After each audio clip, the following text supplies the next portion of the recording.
Hello, everyone, and welcome to the third one-shot of Scion of the Dark House, a Dungeons & Dragons 5th edition Gothic horror podcast. Because this is Gothic horror, there may be some things that come up to a line for some people, such as child endangerment, talk of abuse and trauma, blood, gore, violence, body horror, cosmic horror, other things of that nature. So if there is anything that comes up to a line for you, please take a break. Your support means a lot to us, but so does your mental health. So in this one shot, we are going to be covering some events that will happen before episode 51. So we begin far, far away in the sunny lands of Caliburn, where a very familiar Lizardfolk Paladin in shining armor is standing on possibly a balcony, watching a bunch of recruits do training exercises. Approaching you is a very familiar woman. She is also a paladin of a similar rank to you. You don't know her that well, but you possibly have worked with her on one of the missions that you tend to go on or exercises you tend to go on. And you just know her from being around. Her name is Lucille Colbert. And she approaches you. Excuse me, Bruno. I was given a message from Theodore Gilbert. He would like to see you specifically as soon as possible. I was sent to relieve you from duty for the moment. You sound distressed. Is everything all right, Lucille?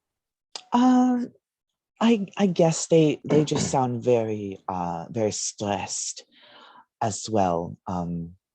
I'm not sure why they specifically want to see you, but they said it was urgent. All right, let's see what's going on there. Thank you, Sergeant. And she nods and she kind of takes your place on the balcony as you go into a very large war room, which is kind of a staple of Keep Dragonair. There's a lot of these war rooms around, and in there are a couple of very high-ranking officials that you recognize. Theodore Gilbert, he is the High Wizard of the entirety of Caliburn, as well as his apprentice, Hubert Leclerc. I came up with these names on the fly. I'm so sorry. Who is his apprentice? You also have Richard Moral, which is the High Wizard's assistant. You also have Nicolette Silvestra, who is the arcane vizier to the king and queen of Caliburn. And you also have Adeline Beryl, who is the high commander. She is the highest ranking official in the Paladin section of the Dragonair Knights. And they're all standing around this table as the door opens, and they all turn to look at you, and they have various documents all spread across the table. And of course, Theodore Gilbert is the first one to speak up. Welcome. We hopefully we did not alarm you too much. We do have a specialized mission specifically for you. We believe you are the only one who can currently accomplish this. You told us that you spent time during your teleporting accident, and he kind of turns and looks at Hubert Leclerc and kind of gives him a little glare, and he kind of looks down. You recognize him as the man who cast teleport spell where you ended up in Gothia. You informed us upon returning that you spent time with a Kruetzwald on the estate, the Kruetzwald estate. We have been doing some research, and there's a variety of very concerning events surrounding it.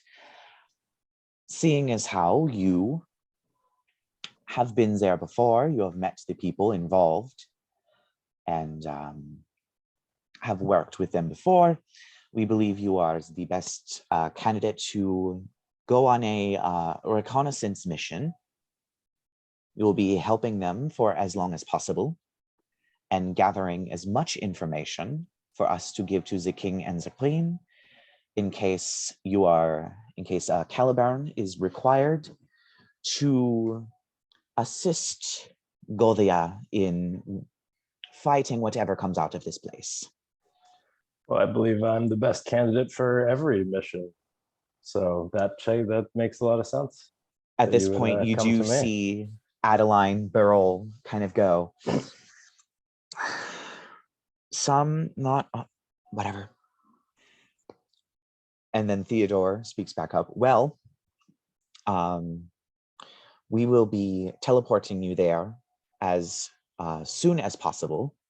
We will be sending you specifically to the Staff of Night, which we have now made connections with and have the teleport circle for the school. So there will be no further accidents. I'm just fully prepared to wind up anywhere else, but that's okay. We'll see how it goes. Hopefully you will end up in the correct place. But we have your duties covered. Oh my God, I forgot her name. Lucille Colbert is going to be covering your duties until further notice so that you can properly involve yourself in this mission. So do not fear. We have... Very well. Yes. And I'll be back to clean up Lucille's messes when I return as well. Well, anyway, please step this way. And they guide you to Keep Dragonair's teleport circle, where we are going to jump over to Alex, who is probably currently in the library working on various projects or studies that you have. And the evening is drawing near, and there is a party at the Illusion School dorm that you promised several people that you would definitely be at. And just as you are about to leave, one of the librarians comes up to you. You know he's the librarian because he is one of the very interesting staff members who, in his older age, decided to go through a midlife crisis and polymorph himself permanently into a beaver. So this beaver comes waddling up to you. You recognize him from his robes and the fact that he is a beaver as Mikhail Lustrum. He was a great conjuration wizard who, as you probably would know, conjured all of the various imps and quasits that are bound to the library that carry books back and forth and make sure that shelves stay organized and things of that nature. He's a very powerful conjurer, but also apparently very skilled at transmutation. His chunky beaver body waddles up to you. Oh, hello. I was told specifically to fetch you. There is someone here who traveled a very long way, and well, apparently you are a point of contact. I believe his name is Bruno LeBlanc. I don't know if you've... Yes, I recognize that name somehow. He may have come by. Yes, big lizard man in shiny armor. Yeah. Well, he was sent here from Keep Dragonair for... What do they want now? I don't know. He seemed very tight-lipped about it. But if you could come with me quickly to the teleport chamber so that we can make sure that everything is on the up and up, that would be great. That sounds lit. Can we make it quick though? Sure. Yes. Well, follow me. And he starts waddling off towards the teleport chamber as fast as his little beaver legs can carry him. And we are now going to skip ahead.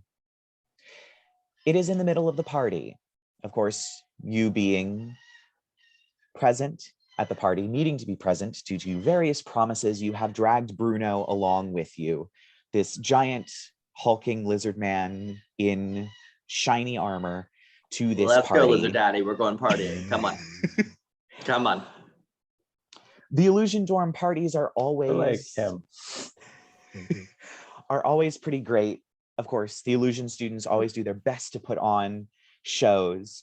You do notice as you're here listening to the various musical stylings that it seems the main event, one of the elf violinists isn't there, although you are hearing rumors that he was suffering from food poisoning, and as a result, a somewhat familiar musical figure has come, who is, you would know him as Agapetos, or Auggie, Dorian, pretty famous for his snake hair and his harp stylings, is currently working the party.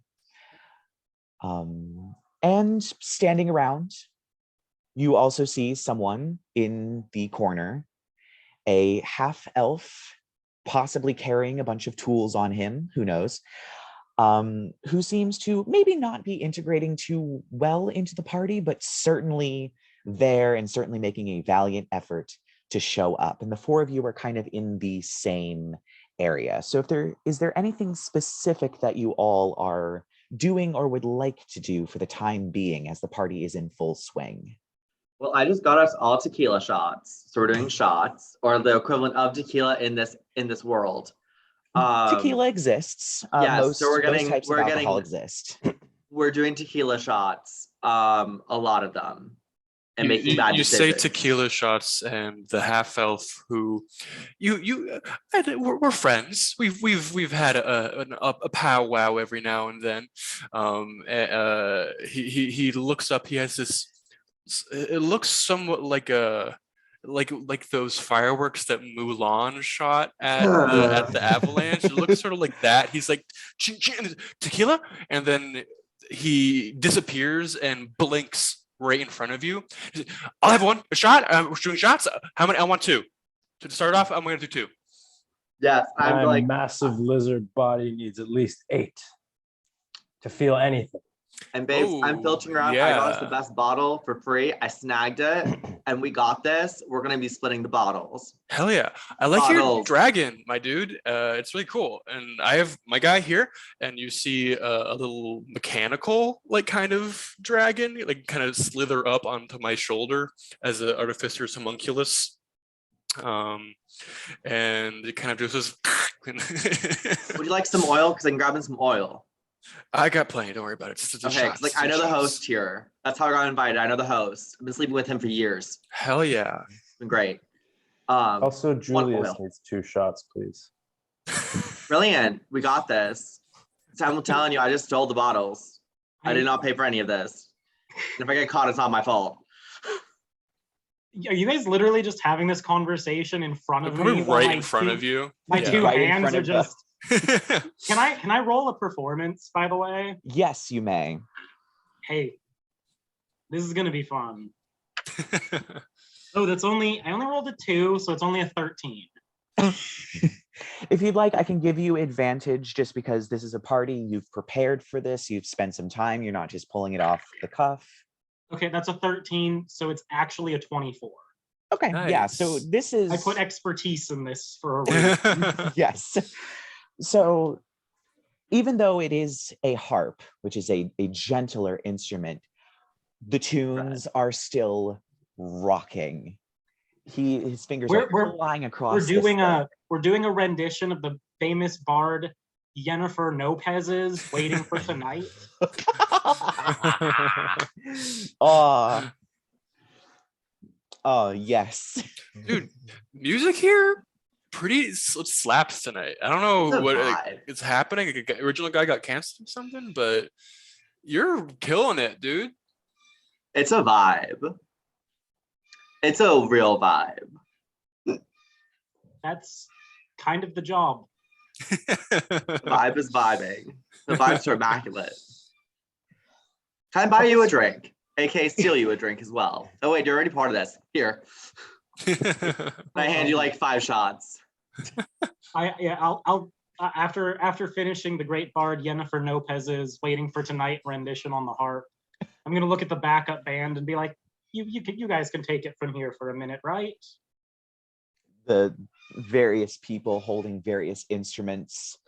It's almost a comedy of one of them has an accordion, another one has like a jaw harp, another one has like a kazoo, and they're kind of like,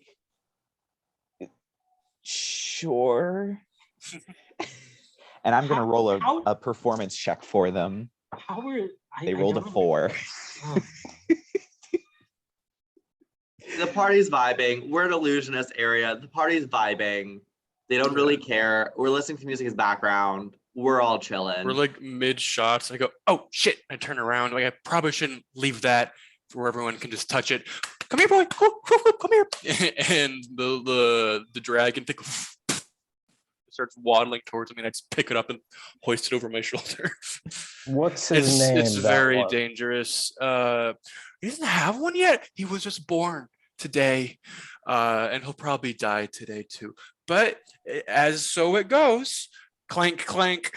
Every great warrior needs a name. All right, give him one. Julius. Sure. Yeah, Julius.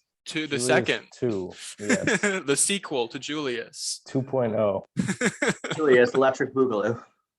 Exactly. At this point, a human woman, you've probably seen her around, those of you that attend the school, but may not entirely know everything about her. You think her name is Poppy, kind of comes wandering in right up next to you guys, kind of swaying, very clearly drunk, and she's looking at a painting that's on the wall behind you.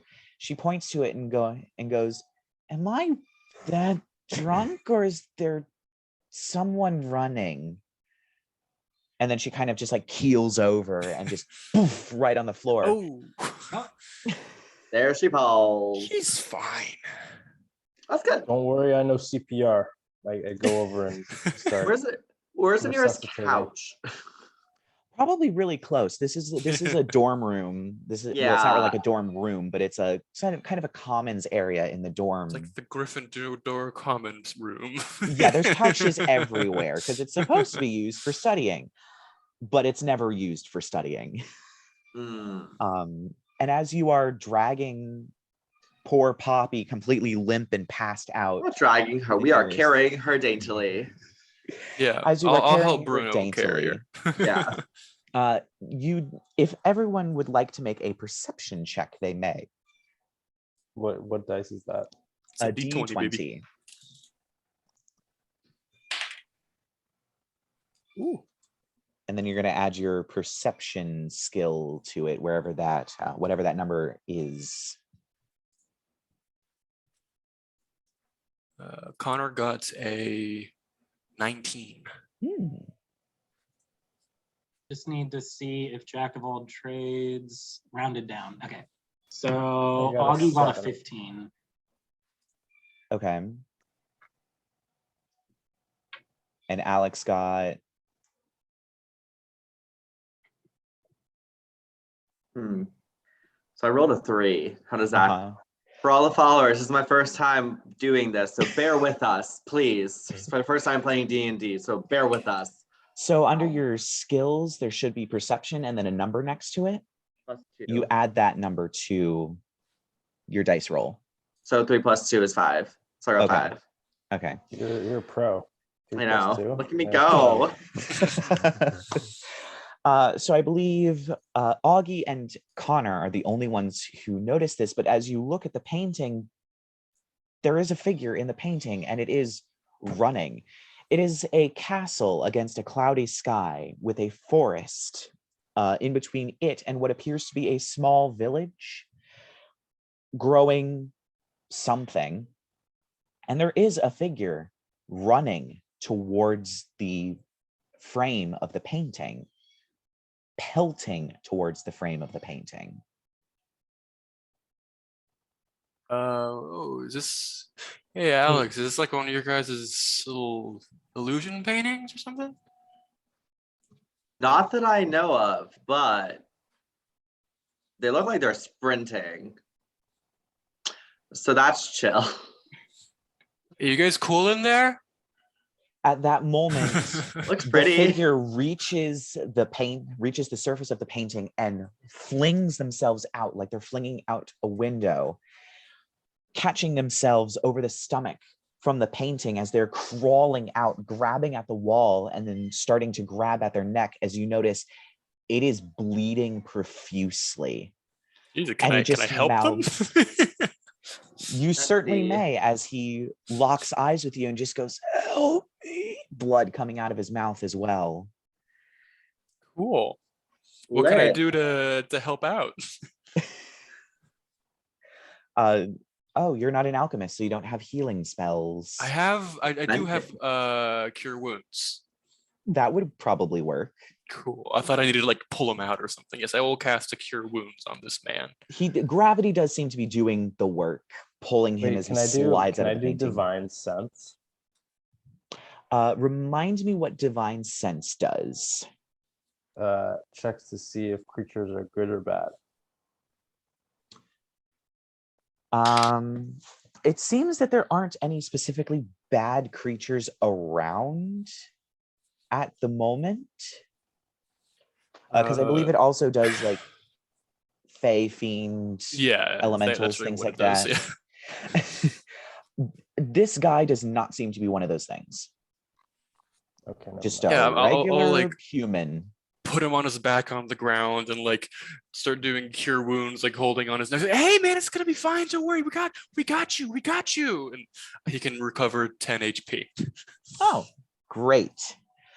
So yeah, the wounds, as you see, begin to close on his neck, and you look and you see it is very clearly a bite mark, not from an animal, from a person.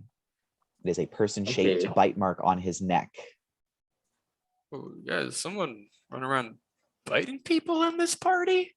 Kinky. Hey, guy. Is he awake? I'm gonna like gently slap him on the face. I'll get some water to splash on him. That is not water. He does seem to be waking up a little bit. And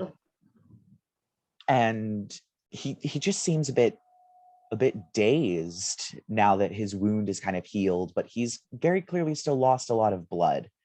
Yeah. As he kind of just dazedly stares into the middle distance and just goes, "Where's Hannah?" I don't know, guy. Are you doing all right? What happened? I think vampires. Oh, I feel so sick. Okay. He's just kind of like sketchy swaying. up. Come on, man.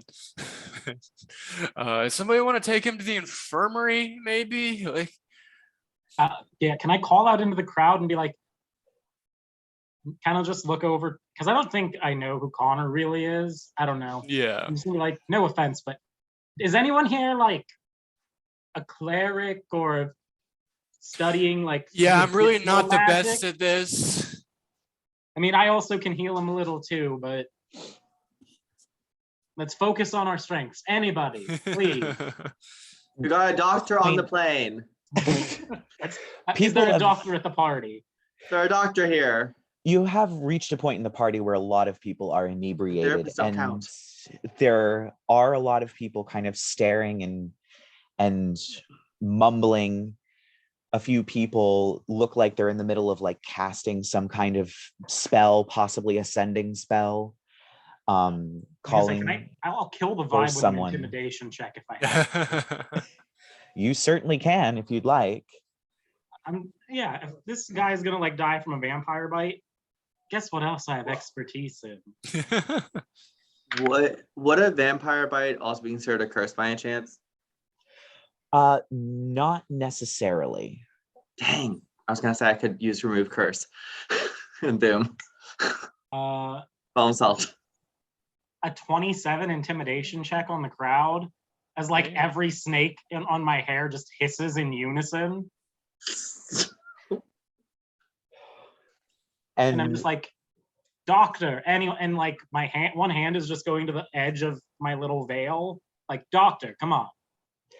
You do see some people in the front kind of jump back a little bit, and one guy in the front just kind of goes, Jesus, I just sent a sending spell. It's fine. And then kind of backs up and cowers. At this point, you do see two people burst into the room. Alex, you would recognize one of them.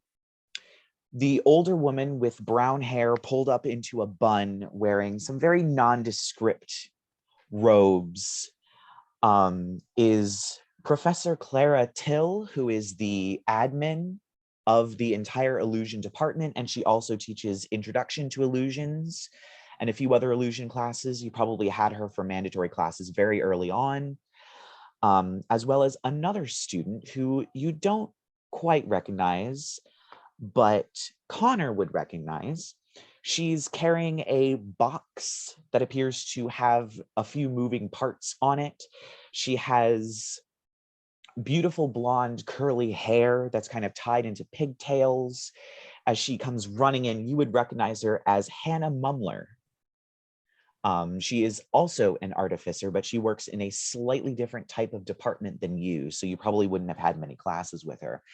She runs in and she's just shouting, Ollie, Ollie, before she just grabs him and starts like checking him. And the illusion admin comes up to your group. I received a sending spell that something went wrong here. Could you explain what happened? Well, he was in a painting and bleeding a lot, and he jumped out, and I did a cure wounds on him. Hannah, you said you were with him? Oh, no. I wasn't with him in the painting. I was doing some experiments with the painting. And he wanted to go inside, and I couldn't stop him. I just trusted he could defend himself. It's I mean, what could be inside a painting, right? Vampires, apparently. Oh yeah, according to him, vampires. Oh, I guess that would explain. And she pulls out the box and kind of looks at it for a moment. You know that I've been working on it's a new form of magic called a photomancy. Oh yeah, I heard you throwing that word around. Yeah, I think I could use, and she kind of pulls into another box and pulls out these sheets of paper that have images on them. And she starts leafing through them until she finds one of the painting. There are people standing around the painting. Their feet aren't on the floor, and they aren't all at the same level, and they are see-through. I think what I've invented can take pictures of ghosts. So I guess there being vampires in the painting, that would explain this photo. I haven't figured out how I managed it. I've been trying again and again, but nothing's been working, and I haven't been able to get any results at the necromancy department. But I guess that would explain this. Can I try to just make some sort of, I don't know, like arcana or history check or something? Because Connor's supposed to be very smart, so I'd love to have some sort of insight into whatever technology she's developing here. I guess just make me an arcana check. Cool.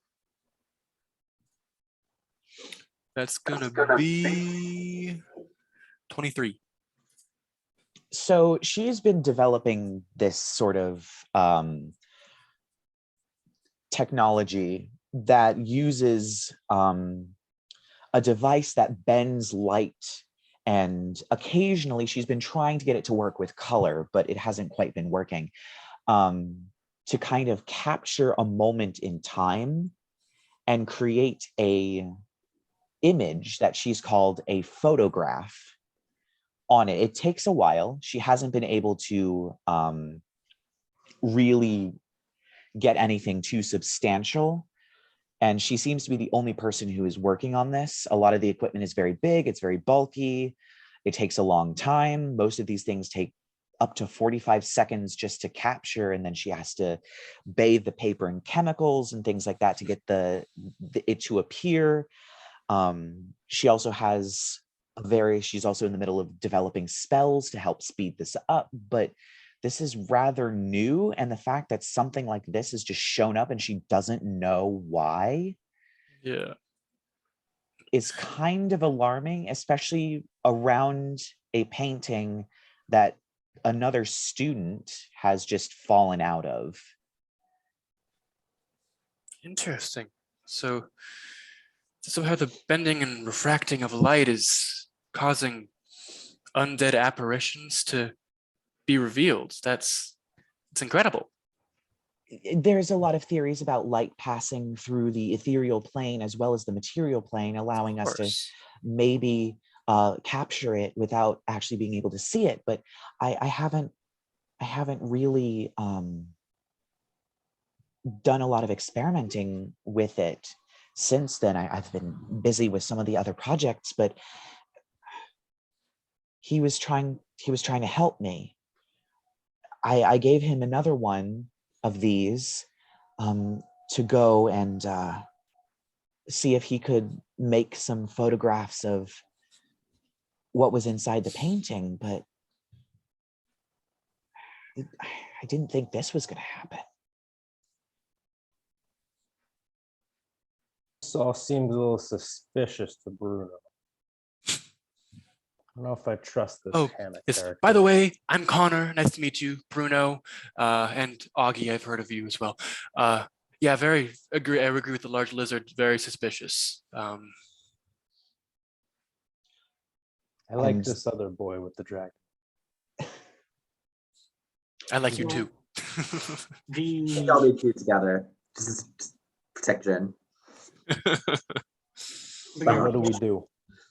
The photomancy device you made is what got him in the painting in the first place? How did he get inside the painting exactly? And how did he get out? No, you can just walk into the painting, apparently. It's just no one's done it. So should we be afraid that whatever bit him is going to come out at us here? And at this moment, the illusion admin speaks up. Well, clearly that's a possibility. Fantastic. We're definitely going to have to take him to the infirmary. The painting has to be moved, or whatever is inside it has to be dealt with as soon as possible. If it's just in the dorms, the students are in immense amounts of danger. Is there a way maybe we could put like a piece of glass over it, or like a sheet? Where's your scientific inquiry? We have to go in. We have to see what's in there. Yeah, that too as well. That could be fun. I agree with that. That could be fun. I'm down. That sounds more entertaining than I've never Auggie met just looks over at like a gnome vampire drunkenly puking on his heart. He's gonna be like, "That's an heirloom. Can you not?" Oh, sorry. As he kind of crawls away from it. And Alex just likes doing something that's wild. Alex is down with doing it. Seems like fun, and he's bored just studying. You four would like, I mean, I will have to make sure that there are contingencies in place. I will have to tell other professors in case we need to come and fetch you, but I will, since it is in the dorm of my department, if you think you can handle it, I will give you permission to go into the painting, scope it out, see if there's anything that absolutely needs to be done immediately, and then report back to us so that we can have arguably more professionals do it, but I More need professionals than me? Ma'am, do you know we who can I handle am? I it. mean, look at him. We can handle it. I go clank, clank, and tap my gigantic cannon. yeah, I guess the reputation of the artifice department precedes you. There's been quite a few explosions. I don't know anything about that. Yeah, we've had to fill out quite a few incident reports. Although I don't think your name has come up, so. Nope, it hasn't. I'm very good at what I do. You're really good at Apparently. hiding it. Could you just, in case we're in there too long, would you just tell the maestros that I'm going to be a little late for rehearsal tomorrow? We will be telling a lot of high-ranking individuals here in case you all need to be extracted. So don't worry. If anything becomes too dangerous, please leave as quickly as possible.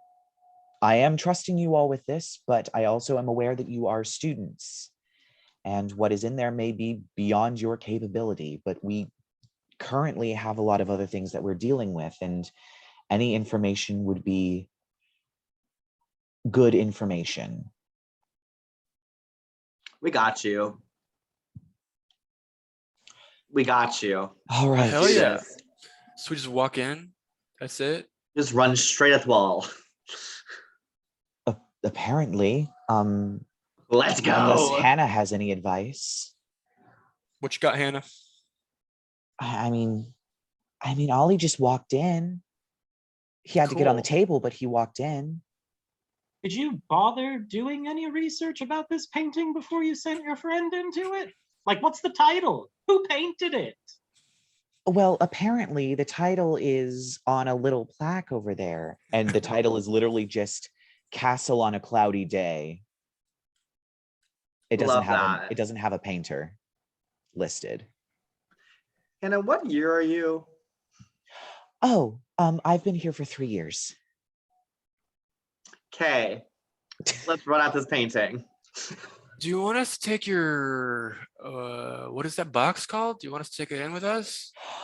Oh, I've been playing around with some names. The only one that's stuck the most is Camera Obscura, but everyone's telling me to drop the Obscura part. I like it. I mean, it reveals the obscurified. It's obfuscating and being revealed. Yeah, that's great. what I was saying, but everyone was say- saying it's too much of a mouthful. Fine, then drop the camera part, say I have Obscura. It's so much better name. The combination is really what does it for me. I like Obscura. All in favor? all in favor of Hannah just completely changing her dissertation, is calling it Obscura. So you want us to take the camera obscura in with us? Yeah. Yes, it's the only other one that I have, so I'll have to start building another one. So be very careful with it. And I don't know where the other one is. But there's a possibility it's somewhere in there. If you could find it, that'd be great, because then I'll have both of my camera obscuras.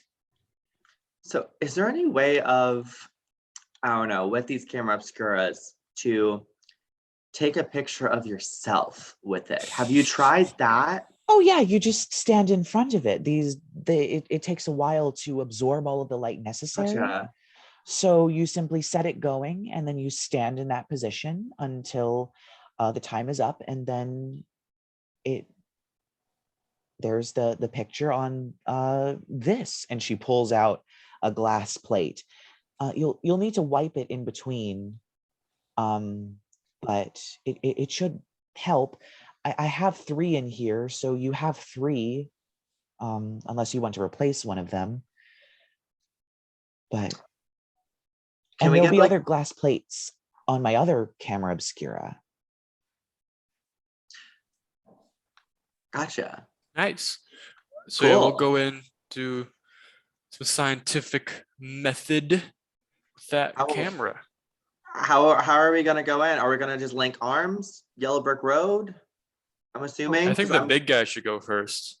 I I'll just go need first. I I need to gotcha. grab my harp. I want to just start immediately charging at the wall. Good. Oh goodness. You just stare at you go. charge at the wall, but the painting is about the base of the frame is probably about 4 feet off the ground. So you slam straight into the wall and your head actually goes through the painting and you look down at ground underneath this painting. It's literally just a hole in reality just floating there in wherever this is, but you very clearly hit probably midway Look up at your that. stomach. Scientific over. method at work. Make an observation, form a hypothesis, and perform a test. Now we know we can walk through the painting. That's just hilarious though to watch. Just like he is just like You probably also left a huge, just because Bruno is so big, you probably left like a big old crack in the wall as you just So ran I'm into just it. ass hanging out of the real world. Yeah. Yes, your I'm like, head and "Stepbrother, possibly help the me, first I'm part of stuck in a your painting." Alex is very much liking this view.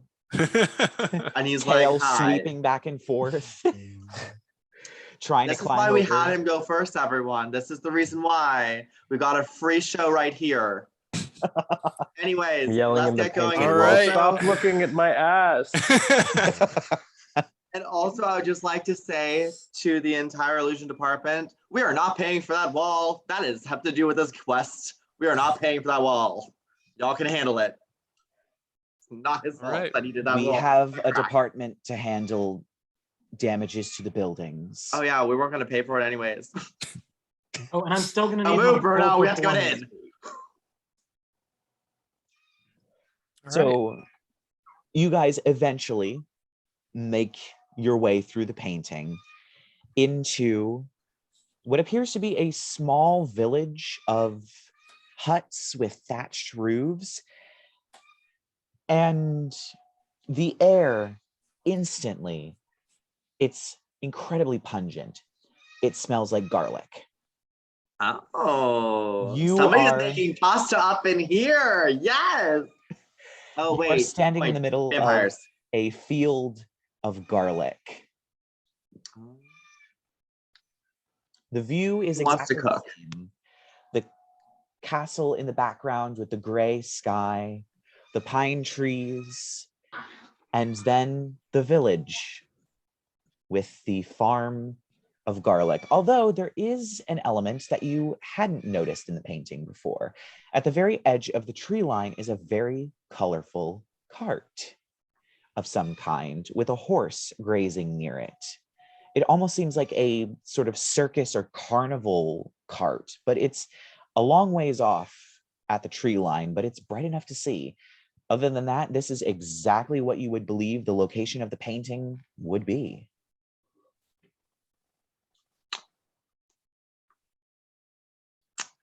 How much do you want to bet these thatched roof houses are way more than my dorm room? Yeah, the rent for those. Yeah, couple Well, gold maybe coins. after we clear out the vampires, you can move in here. I know it'll be way cheaper, and I have great transport right back out. Speaking of, what is with that cart over there? I mean, I don't it trust looks horses. like any sort of performer's carts. I mean, should we check it out, or should we pick up some garlic for it first? I mean, if we're going against vampires, say we pick up some garlic. I mean, mainly to cook with, but also for the vampire aspect. Let's go look at the cart. Let's do that. Yeah, it does take you a little bit to make your way across the garlic field. And you do see they have started, these people string up garlic everywhere. There is garlic garlands strung along various fences between various plots. There's just poles sticking up with a cross beam where there's just garlic looped over. You notice the houses. I'll take one of those garlic loops, actually. I'm taking one as well. I'm gonna put it around my neck. Everyone, new fashion statement. It is. I take one, but I eat it. Garlic. I Garlic want is to know what in it the tastes season. like. I'm just gonna hold a garlic strand out away from me and then be like, oh. For me, I am wearing it as a necklace. I'm wearing it as bangles. Alex is going all off garlic queening this shit out. She's making a look. So you finally make it to the other side of the field and the little grass patch before you finally make it to the cart. There is no light inside of the cart, but the door is ever so slightly open, and the horse seems to be minding its own business. It's a lovely chestnut color with a white diamond on its forehead, a little bit of dappling, but just seems like a regular horse. Oh, also, the harp is no longer a full-sized harp. Now it's a lap harp. It transforms. Magic. Oh. So I'm just gonna strum a note or two and be like, "Hello, is anyone in there?" Oh, hello. It's been a long time since I've had visitors. It is coming from inside the cart. Oh. Fun. So that was interesting. I'm Connor. Who I'm are Alex. you? Nice to meet you. Oh, it would be easier to explain if you would just come inside. Oh, I really think you should come outside. Well, if you come in, you'll see why I cannot. It's a bit of an issue. We invite you to come outside. I'm just gonna tap my little homunculus and imbue him with my ability, what's it called? Magical tinkering, which makes him shine a dim light. And I'm gonna have him fly inside to illuminate. So as he flies in, he pushes the door open, and the illumination does help. The inside of this cart seems to be a chair on either side of a table draped with this beautiful midnight blue fabric covered with all kinds of stars and moon designs. There's lanterns and fabric hanging and tassels. And in the center of the table is an elaborate stand with a crystal ball in it that lights up, and you see it swirl before it turns, and you see the head of a woman with a mane of hair coming out, entirely blue, almost made of light, as she turns and goes, "Well, as you can see, I do have a little bit of trouble leaving the cart, so if you all would like to come inside, that would make everything so much easier." Oh. Do you mean us any harm? No, I'm but a simple fortune teller. I can do you no harm. And then she kind of looks up, as you can see. Can I insight check that? You certainly may. Oh, shit. So that's a 2 plus 4 is only a 6. Yeah. I mean, she seems to be trapped inside a crystal ball. Connor says, she seems nice. And I'll walk inside. Yeah, and the rest of us are like, yeah, you go on, Connor. You go first. You go first, babes. And I just kind of walk up to the crystal ball and start like kind of, I want to pick it up if she doesn't like stop me. I'm gonna be like, the construction of this is really just incredible. How did you find yourself in? Are you an enchantment, or are you a sentient creature I am that a real was trapped person. inside? Please set me down. Please set me down. I'm getting dizzy. Sorry. Babes, are you cursed? What is this? Yes, I was cursed. Well, your lucky day. It is your lucky day. I'm not sure that spell would remove my particular curse. Let me look it up for myself. Also, let me put it this way. I don't have a physical body anymore. If you release me from my curse, I will effectively This is kind of die. it, yeah. Do you like being a disembodied head in a crystal ball? Well, it's better than death. Is it though? Mortality is a horrifying concept, you have to admit. It is, but I would like to stick around a little longer before officially kicking the bucket. I can respect that. We never got your name. What's your name? Oh, my name is Madame Lulu. Well, Connor already introduced himself. Of course. I'm Auggie, and these two are Alex and... He pauses at the lizard man, and he's like, "Oh, what's your name again?" I am Bruno. I don't He's know new. if I trust this Wonderful. ball person. Oh, we lost that. What happened? We lost a member. Oh no! We probably like misclicked a corner of window or something trying to resize it. Probably. Well, we'll just continue for a little bit. Onward. Well, I see you are definitely new here. I don't recognize you from any of the other villagers around here. Are you like that that other young man that came in? The I bloody believe- one. Oh yes. Well, Yeah. no. So what happened there? Well, I think he tried to go and fight the 3 vampire sisters in the castle. Hmm. And I was, I guess, not as helpful as I tried. Well, I tried my best. I only have so many powers stuck in here, but well, they're certainly the 3 of them are certainly foes to behold. They're so interesting, the 3 of them. They were actually the ones who killed my wife, regrettably. I'm sorry to hear that. It was a while ago, but, you know, sometimes you just don't get over things. Well, Yes, the burning torment of losing a lover has caused many a great writing. yes, it most certainly has. Well, as far as I'm aware, I am newer to this little realm that seems to be Quick question. Are you aware that you are in a painting right now? yes. Just Other wanted to people make don't sure. seem to be. This place seems to be a from what I've gathered from information that I've gleaned, is that this was a construct by a vampire named Count Victor as a gift to his 3 daughters.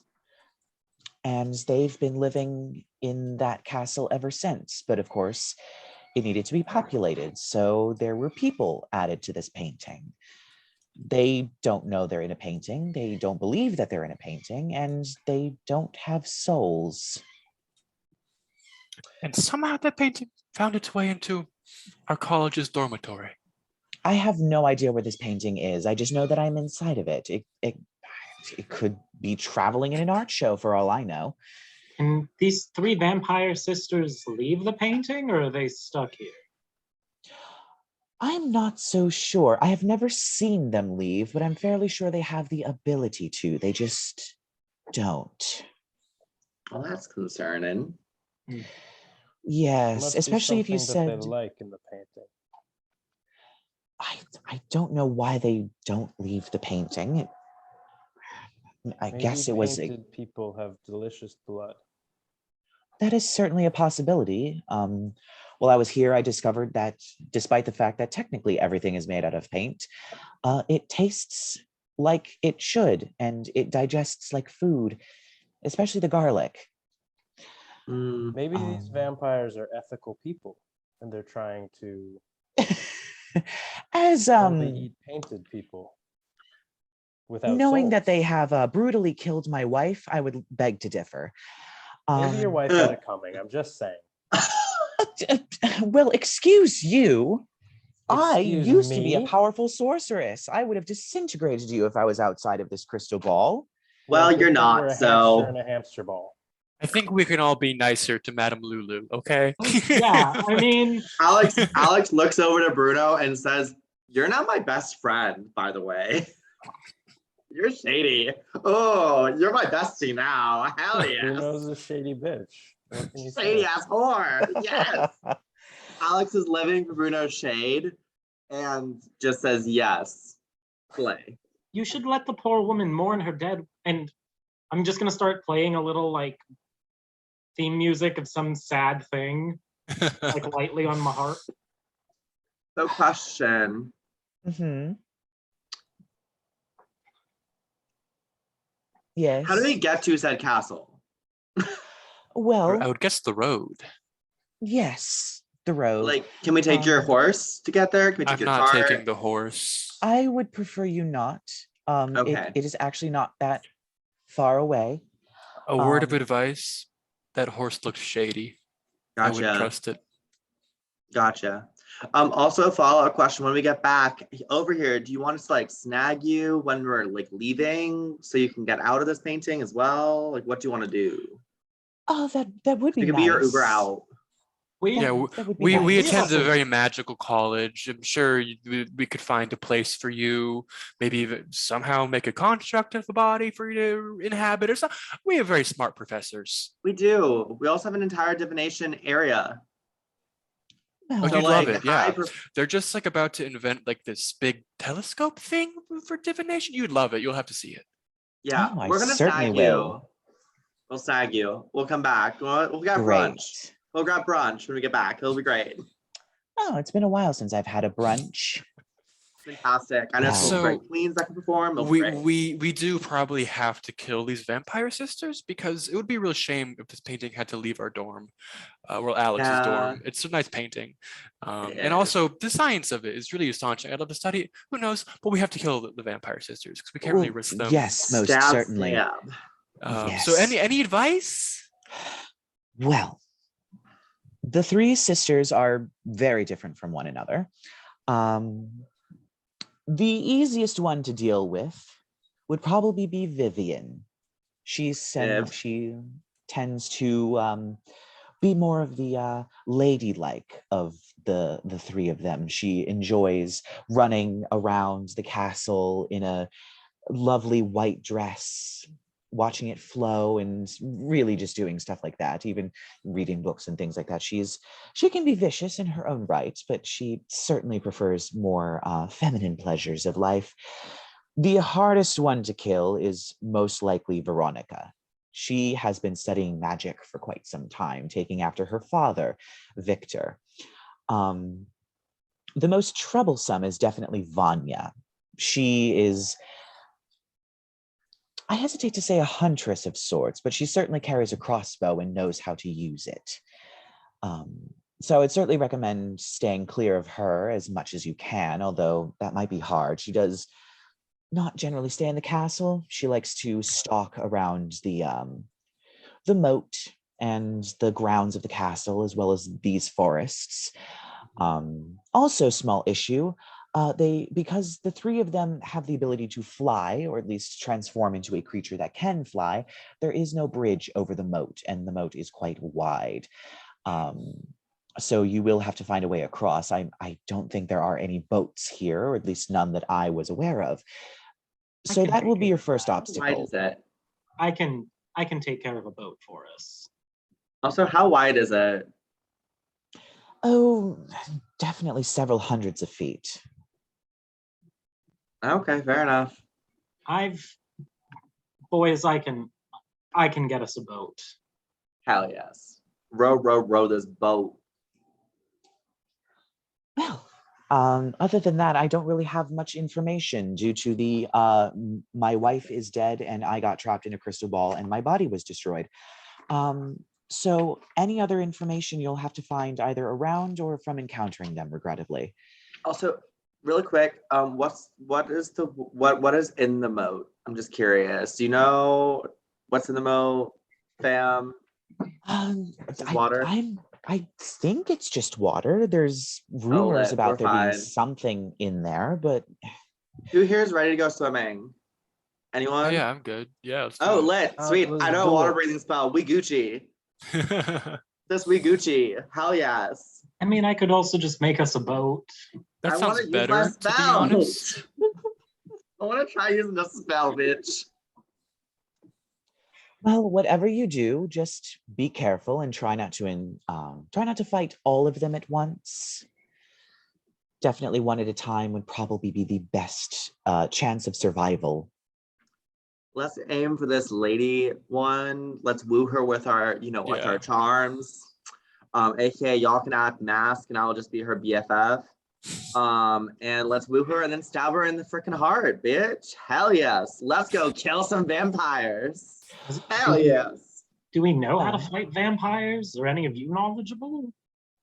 And I roll a history check to see if it's something we'll actually, need. you would probably be rolling a nature check. Okay, I'm not very good at that. Yeah, that's gonna be a 9.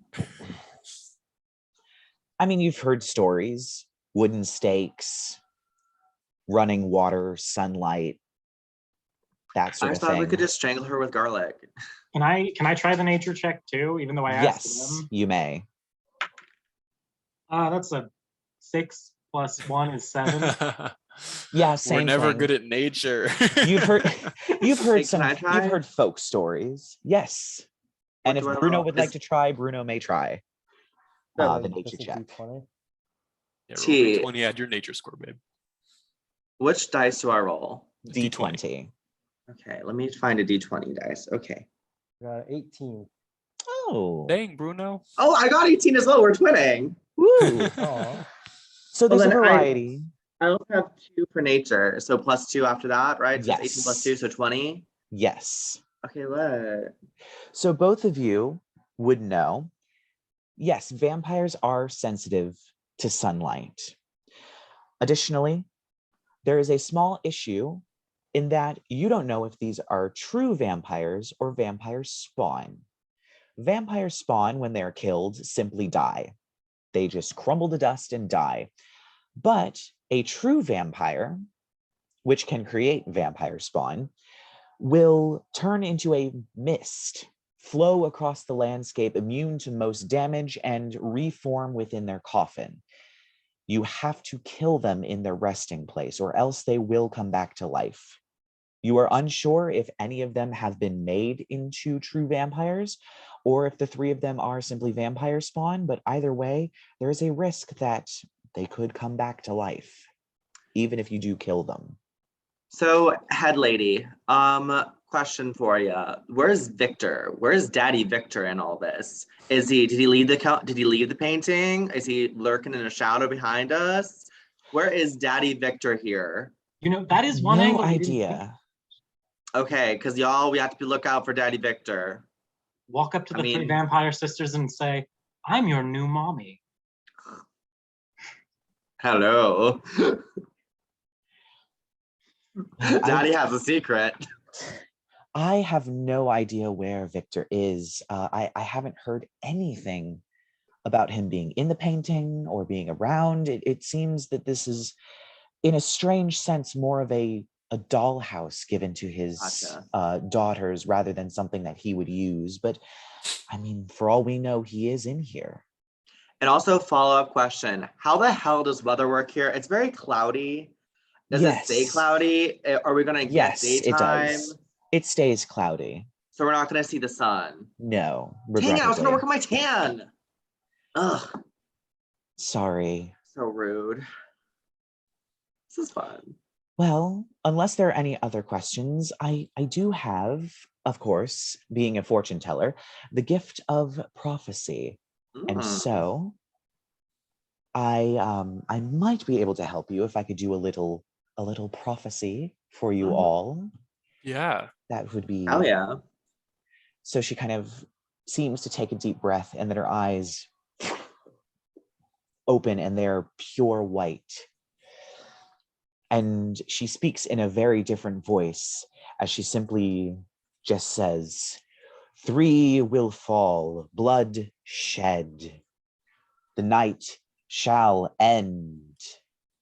And then, well, that sounds promising. That sounds very hopeful, actually. That sounds yeah. great.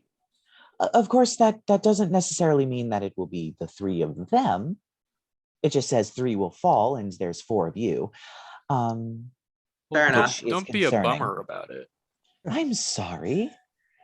My divination powers only go so far. Above game, mechanically, you do actually get a boon from this. Cool. You get a portent, of course, similar to Rerik's portents. The 4 of you have a single 15. Ooh. Meaning that at any point, one of you can replace one of your rolls with a 15 and then add your bonuses on top of it. However, you only possess one and you share it between the 4 of you. Cool. Gotcha. So you all will have to be diplomatic about that. Gotcha. Well, I think I have expended my usefulness here. So Not quite. One last thing you could be very useful for. And I hold up the camera obscura and I hold it out and try to get selfie mode of all of us.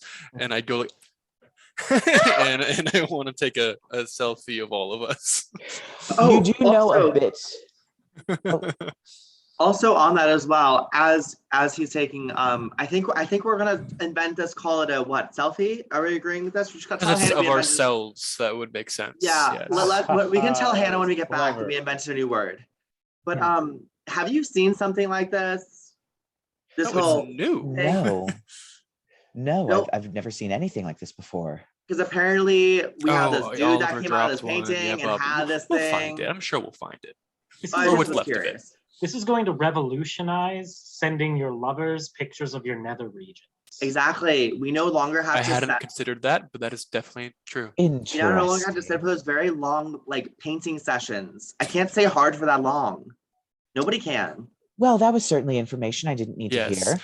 Click. As you know from hearing Hannah Mumler talk about Yes, her it particular does take camera, a hot it takes second. 45 seconds for the image to Just hold actually still. transfer totally Just- to the glass plate. It's gonna take a little bit. Just keep on going. Done yet? Almost. It's almost there. Just keep on it up. Keep it Okay, I up. think it's good. Then we moved, and then it's actually we moved at 40 And it's like- seconds, so the actual photo is blurred. Yeah. Well, that was certainly an interesting Mm-hmm. experience. I have no idea what has happened. The future. Oh, You know this, wonderful. babes. Well, my divination powers only extend so far. Fair enough. Fair enough. Well, you've been very helpful. Thank you, Madam Great. Lulu. Yes, Um, glad to be of help. If Do you you need us get to, those like- bitches. Do you need us to like to place you by a window? Do you need us to water your plants? What Oh do, no, what do you I'll need from be us fine before we waiting leave? here until you all come back. Can I Okay. ask, do you eat? Yes. No, I have no need of it. I am somewhere between life and death. Because I was gonna go order us food dash, and like I was gonna get some garlic parm, and I was gonna offer you some. Sorry, babes.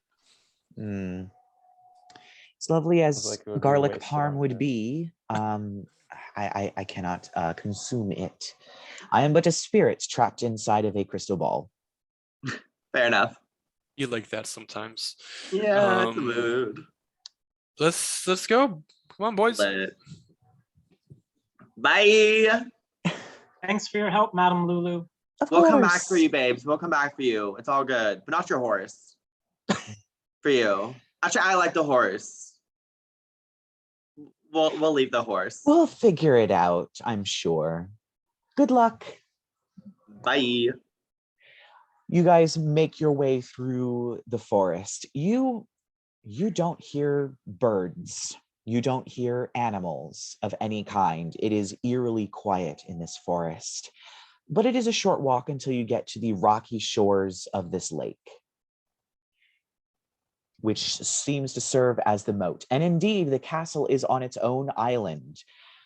A very tall rock supports the castle, pushing it far up above the tree line. And you see stairs zigzagging their way down to the base, which also seems to be a rocky beach, but it's a very, very long way away. Do you want to try water breathing, or can I just take care of this for us? Who here wants to get wet and wild? Bruno I have a does. lot of machinery on me, and I'd rather keep it dry. Okay, so how about this? You two, y'all can go take your boat, and then like we'll just swim next to you, like little selkies. Bruno and I are gonna like go swimming right next to you. Best of both worlds. Very. What's that bard's name? It was from like a couple of years ago. Best of both. She did the whole thing. Oh, There was like two things. What was her name? She was a very famous bard. Are you talking about the famous bard Shanna Lontana. Her, yes. Oh my god. Love her. We're gonna be very much her. So in that case, Alex uses Known illusionist that uses disguise self. yes, Just switch back and forth. Just Water- switch her costumes. and conform to the illusionist. Water breathing's a ritual, right? You can cast it as a ritual. So I mean, that could also just save us me burning true. this ability. But do you not want to get your stuff wet? Is that what you're gonna say? I don't care. I also have my artificing item, the manta ray something or other that already gives me water breathing automatically. Oh, you have the cloak of the mana ray. Yeah. Interesting. Fair enough. So we're gonna cast. Am I gonna cast? Take it We're away. gonna get wet. I'm drenched already. Oh, Note that Augie's performance outfit is literally a corset covered in gold and then like a mixture of Roman robes and weird Gothian fashion. He's like a stripper Lady Gaga. Good. hell yes, sis. Amazing. Don't mind me just flipping to another stat block. As you guys cast water breathing. God damn it, where is it? Anyway, so, aha, there it is. So you all cast water breathing. Hello, dog. So you all cast water breathing. Bada bing, bada boom. I'm assuming as a ritual? Or are you spending a spell slot? If you do it as a ritual, you do not have to spend a spell slot, but it takes 10 minutes. We got 10 minutes. We're good. Got 10 minutes. Let's do that one. All right. Yeah, so you cast water breathing and begin to descend into the lake. The water is incredibly cold. Wait, frigid. won't I die as a lizard? There is a possibility since lizards are cold-blooded and the water is very cold. What if Julius breathes some fire around? Create a little hot pocket. Fire doesn't really work that well underwater. But it's magic. Tell you what. Oh, what is? Wait, I've already cast a spell. I can't cast one. Never mind. Or is there? You cast water. Water breathing isn't concentration. It lasts for 24 hours. Yeah.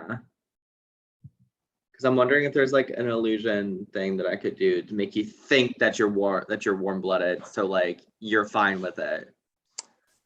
Well, aren't some lizards water-bearing lizards anyway? I don't think lizard folk have any negative things for being in water. Do you have any alligator blood in you? I think it's fine. Bruno just powers through it. Yeah. Yeah. It seems like something. Big strong daddy. Just have Bruno whine about how cold it is. Yeah. Throughout the entire journey through it, Bruno is just constantly complaining to the point where I always just read him back being like, bitch, I can snap you out of this. Do you want to be a drowned lizard? Shut the fuck up and keep on walking, bitch. I think lizard folk get water breathing. For a short period of time. Never mind then. So as you descend into the water, it is definitely very cold, and it also gets very dark very quickly. As you're descending and walking along the bottom of this lake, soon your visibility narrows quite significantly to the point where you, not because it's dark, but because there's particles in the way, you can only really see about maybe 15 to 20 feet in front of you just due to all the particles shifting around in the water. And it's eerily silent. And then a very large shadow passes behind you. You feel the current of the water move as there's clearly something that has swam behind you, but you can't quite see it. Fuck was that? Anyone? Did anyone else feel that? Yeah, that was something. What was that? Hello? Wait, can we talk while we're underwater? Yes. Okay. Because you have water breathing, you can talk. Oh, cool. How is? Yeah, Well, let's hope that they're friendly. I don't like that. Does anyone here speak whale Or whatever the hell that is. I mean, I can try humming at it. Hello. Hello, we are your friends. We don't know that. We might not be its friends. I would statistically, I'd wager not actually, but Love that. So we will just. we're gonna go. We're just gonna keep on go. It's Yeah. Okay. Also, I swim way faster than you guys because my cloak with the manta ray. Oh, yeah. So, yeah, I'm just zoom. Okay, so baby Ken, zoom around him and see what he is. Thank you. You feel once again something behind you. It is obviously very large. And you feel it once again swim behind you. I need to quickly look up something.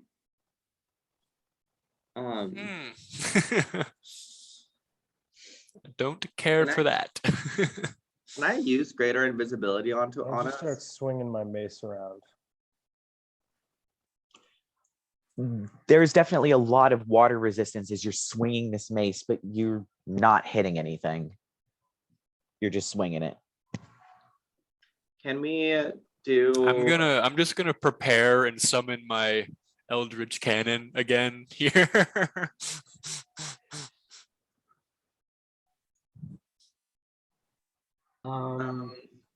Jinx.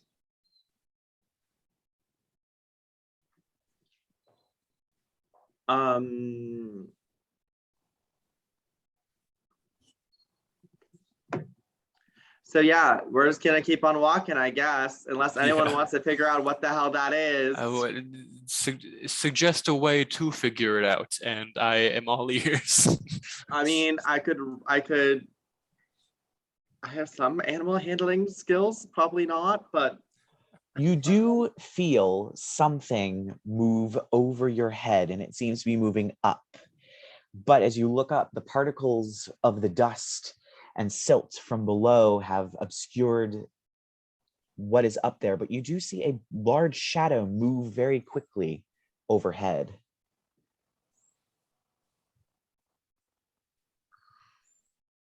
I'm kind of on team, let's just get out of here without. Yeah. yeah. Or can we not? Is it blocking our way? It is not blocking your way. You are simply aware of its presence. Yeah, we're just gonna keep going then. Yeah, let's keep on going. You make it to the other side of the moat as this thing keeps swimming around you. Well, Occasionally seeming to swim over you and behind you. And you finally make it crawling up onto the rocky beach on the other side where the castle is. well, if it's supposed to be some sort of moat guardian, it's not very good at that. No, it isn't. I would like everybody to roll me a perception check. You're gonna say initiative. That's later. You got a 16. I got a 21. Perception is it's a 20. I'm just keeping with one die, correct? Or It's almost Just a always a D20. D20. Yeah. Yes. okay. Speaking of which, I got a 20. Ooh. Perception. So 20 plus 2, so 22. Oh, you got a natural 20, so it's a critical success. So you got a 22, I got a 21. Look at us going. Look at Yeah, us we're playing this twinning game, today. bitch. Hell yes, Bruno. Hell yes. Getting the same rolls. So what did Auggie get? Oh, I only got a 12. Oh, okay. So I'm you not don't playing my see harp. I'm not good at this. So you don't see this, but the three of you, as you're looking around, you do see briefly something very lizard-like with a long neck comes up out of the water, looks around, and then dives back down, flinging a flipper and then a tail as it vanishes into the water. Hey, Bruno, it's your cousin. It's your cousin Vinny. My cousin, the Loch Ness Monster. It's your cousin. Yeah, it basically does look like the Loch Ness Monster. And then Look, it's what's just her gone. name? Look, it's your cousin Nessie. Does she still have to pay you rent? So, do we care that we just saw the Loch Ness monster? I mean, we think we got past it, so. She did a horrible job about protecting this castle, so like we can just ignore her. We can deal with her. Never. All right. I'm usually one to pick a fight, but she is a beautiful creature, that one. I must say. Out of our solidarity to fellow Lizardfolk with our bestie Bruno here, we have decided to not kill said Lizardfolk. That is also part of my reasoning. Yes. So It would just be so racist of us to do so. Be awful. We don't need to perpetuate more lizard hate crimes. I agree. Are you two finished? We'll finish later. What do we see before us? So you are on a very rocky beach. Above you, in front of you, is a cliff face that there are stairs carved into. And above, blocking out part of the sky, basically almost entirely in shadow at this point, is a very large castle. And that is where you are currently at. How far up Alright, is it? So A couple 100 feet. And that's just to the base. And then beyond that, it's a pretty tall castle. And you said earlier there were stairs. yeah, so Yes. stairs? Doing stairs? Yeah. Stairs. Start Yeah. climbing. Okay, everyone, let's see Encanto. My goodness. So yeah, these stairs are very, very roughly hewn into the cliffside.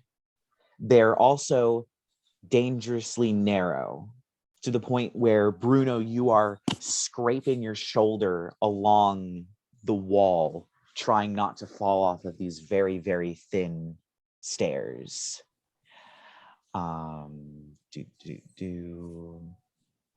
Just writing stuff down for no reason. As you are ascending,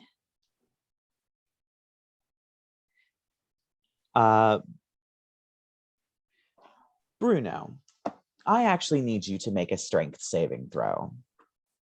Okay. What's that? Is that plus anything? Yeah, there's a saving throw box above the skills that'll tell you how much you add to your D20 roll. Wait, skills.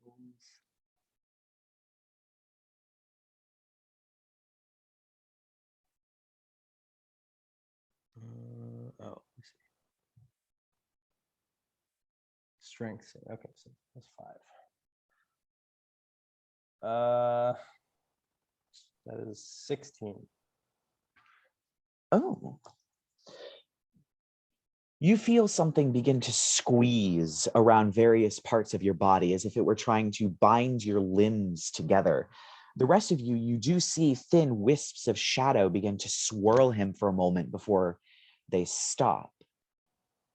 You are unaffected by whatever this was, but something has definitely tried to bind you in place. And at this point in time, a swarm of bats flies around the curve of this cliffside, and inside of it, seemingly held aloft by it, is a woman with jet black hair, a wide-brimmed hat with a very tall section of it, a lot of various black and brown and red leather gear, holding a crossbow. As she flies around, "Ah, I see you have come to visit us. Well, it'll be the last guest.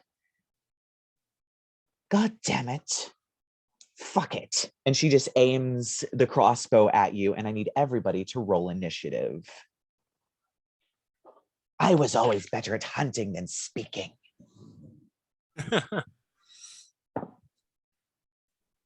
Connor got a 3. Okay, Connor got a 3. It's still the 20-sided dice, right? Or is it another Yes. dice? And then you're adding your initiative to it. Jack of all Alright, trades zero works that. on initiative rolls, right? Does it? I don't think it does. I think it does. I feel like it's just skills and saving throws. I'm a Google.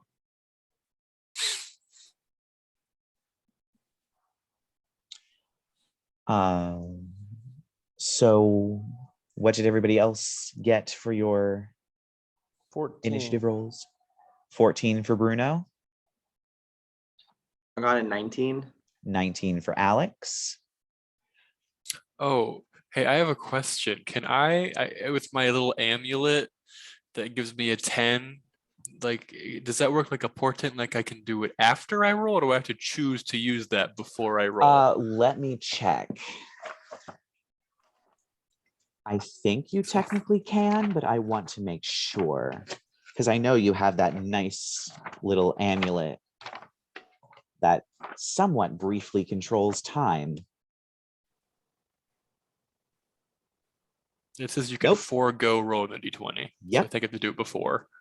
Oh, yeah, that would make sense. So sorry, you're stuck with your Rip. low roll.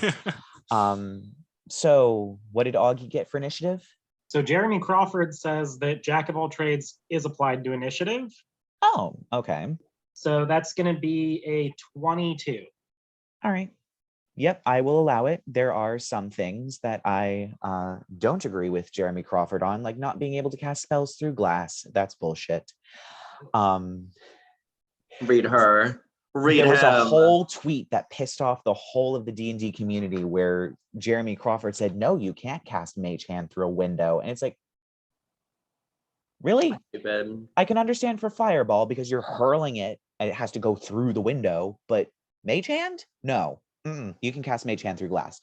Anyway, so yeah, all right, 22. So Auggie, you are up first. I will say that she is currently hovering about 60 feet away, surrounded by a swarm of bats. And you are all in a single file line on a set of very narrow stairs. Wait, so who's first? Auggie goes first. Yeah, but Alex is going second. Bruno, you're going third. Vampire Lady is going fourth, and Connor is going dead last. I guess I'm just gonna be like, oh, what to do? I will cast a spell because that is a thing that I can do, and she's 60 feet away. Mm-hmm.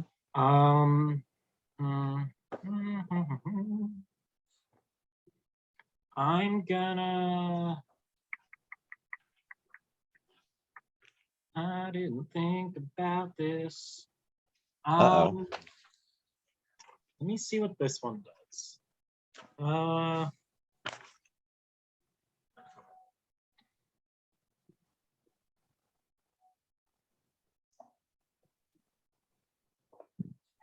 Okay, I'm just gonna cast a.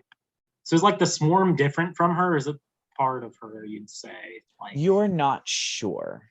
Okay. I'm just gonna cast Shatter.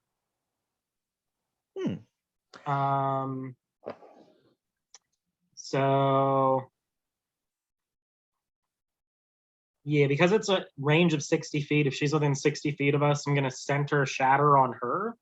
If she has this swarm all around her, and I'm just gonna I guess strum an extremely low note on my harp, and I need everything within 10 feet of her to make a Constitution saving throw.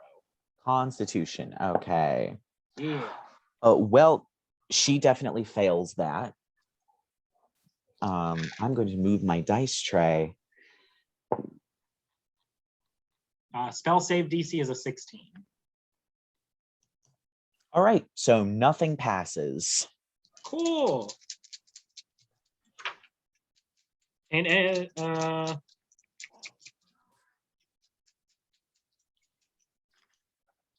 okay. So that's going to be 6 plus 6 is 12 plus 8 is 20. So that's 20 thunder damage. Ooh. Yeah, as this note erupts around her, you definitely hear her as the air around her ripples and bats just fall out of the air. There are very few of them left. There's probably about like 5 of them left fluttering around her where there were dozens before. And she's definitely taken some damage. You said it was just 20 flat? It's 20 because it's 3d8 thunder and I rolled 6, 6, and 8. And since they all failed, yeah, they're all going to take 20 damage. And I guess I can't move, can I? Because of how tight the quarters are? Yes. I should also ask, what is marching order? Who is first on the stairs? Who is last on the stairs? Who's in the middle? Well, if no one will volunteer, I'll go first. I was gonna say, like, I could go next. I don't know. Okay, I'll go. I figured it probably makes sense if maybe Bruno was at the end because he's the biggest. In case any of us slip and fall, he'd probably literally just stop them. Plus, I'd obscure everybody's view from the front. And also, we already got a good look at your ass before, so you don't want. So you're fine with us not looking at I'm it again. ashamed. I'm embarrassed. I'm hiding my butt now. Okay, so I guess I'm in the middle of the pack. All right. So which one of you guys probably could use the most? Just looking around. I'll give a. I'm just gonna strum as a bonus action. Strum an extra note on my die when my eye lands on Connor, like with my pinky finger. And I'm gonna give him bardic inspiration. But because I'm College of Creation, Ooh, yes. it is Note of Potential. So it's gonna float around. It's gonna be just a tiny little like happy snake is gonna be floating around you. It's kind of just a sparkly, almost cartoonish looking little snake is kind of just circling you. Like the ones that pop out of the toy peanut cans is the prank. Yeah. But as it moves, it's kind of just, I guess, humming little notes of music and stuff. And yeah, depending on what you use your bardic inspiration on, there's bonuses because Note of Potential. Yes. Ooh. So attack rolls, ability checks, and saving throws. So extra times.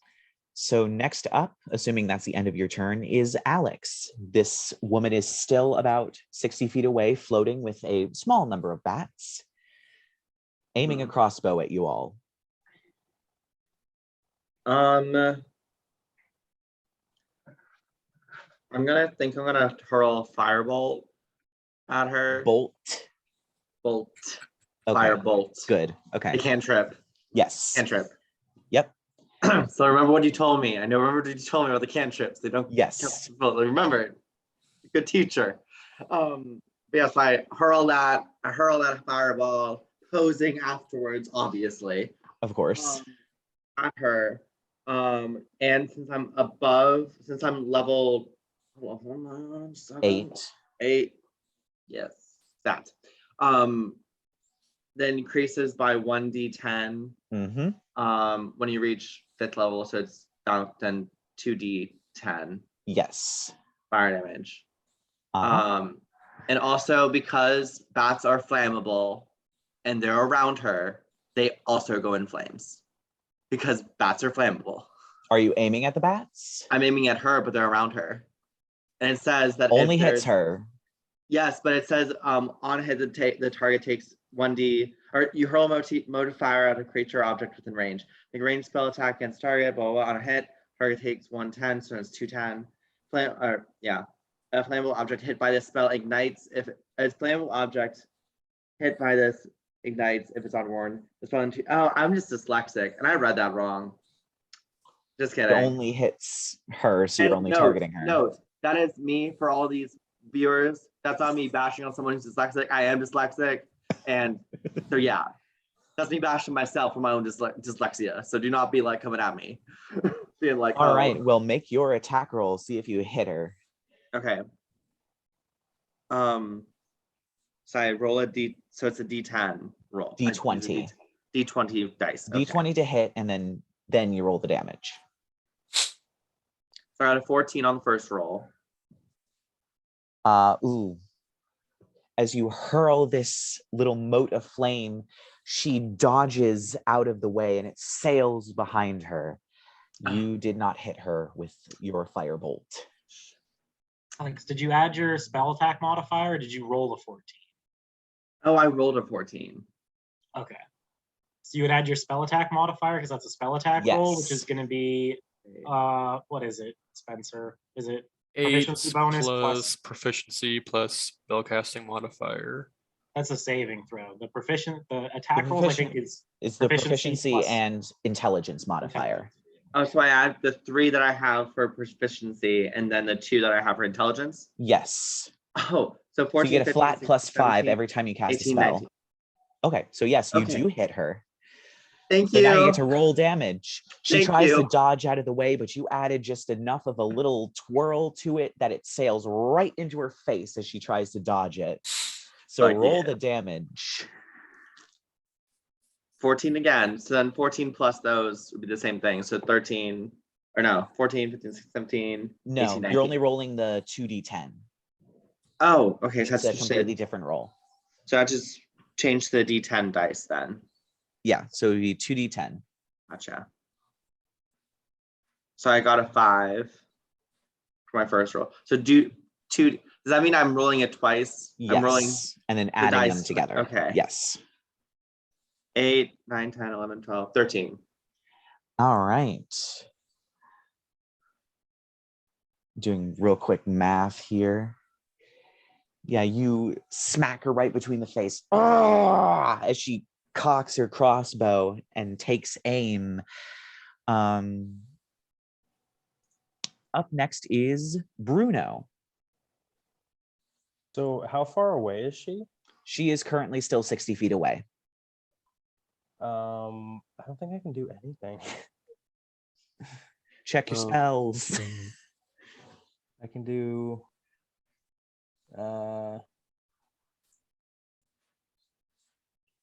Aura of Protection. I don't know if that helps at all. That's a passive thing, baby. Oh, just kidding. Yeah. Look on your spell sheet. Or you can say, if you communicate that you can't do anything, perhaps Connor can help you and you can postpone your turn. If you have like a javelin, you can try eating that out. I think you have throwing javelins. Oh yeah, I have 5 Yeah. javelins. I forgot. Shot put. Yeah, I'm gonna do that. Well, Julius can always do stuff. So Yes, Julius can do stuff, but he'll do that after your turn. Alright, so I'm yeah, gonna javelins throw a are javelin. strength. So add your strength and your proficiency to the D20 roll, see if you hit her. I got 18. Oh, that definitely hits. How much does a javelin deal? I think it's like what, 1d10 piercing damage, I think? 1d6 piercing. 1d6. All right. So roll a d6 and add your strength.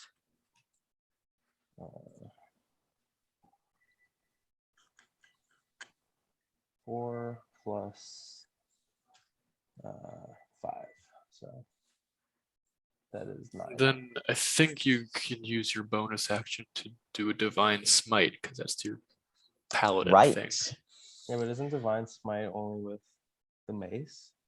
No, it's with any weapon attack. It's with I think. it's with any weapon attack. And yes, I am not one of those people that believes that it should only be melee. It can be ranged.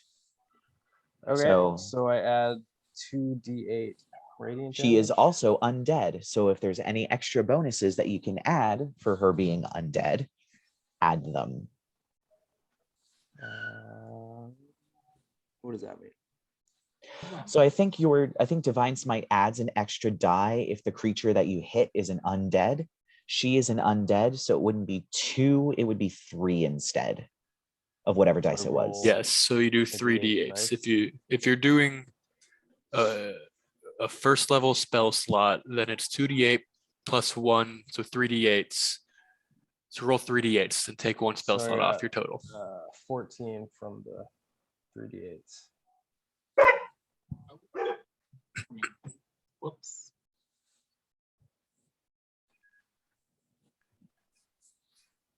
So that's 14 radiant damage. Plus 14 radiant damage? Yeah. All right. Yeah, as you hit her with this javelin, there is a flash of light that burns out as she just screams, still trying to keep afloat. She is definitely hanging on for dear life. What's the javelin made out of? Some sort of metal, probably. The tip is made out of metal. Okay. I was about to say if it was a wooden javelin, then we just killed ourselves with a vampire. And then I want Julius to breathe some fire on the. Are there any bats left? Yeah, there's about maybe 5 flying around. All right, Julius, go for the bats, my friend. All right, make an attack roll.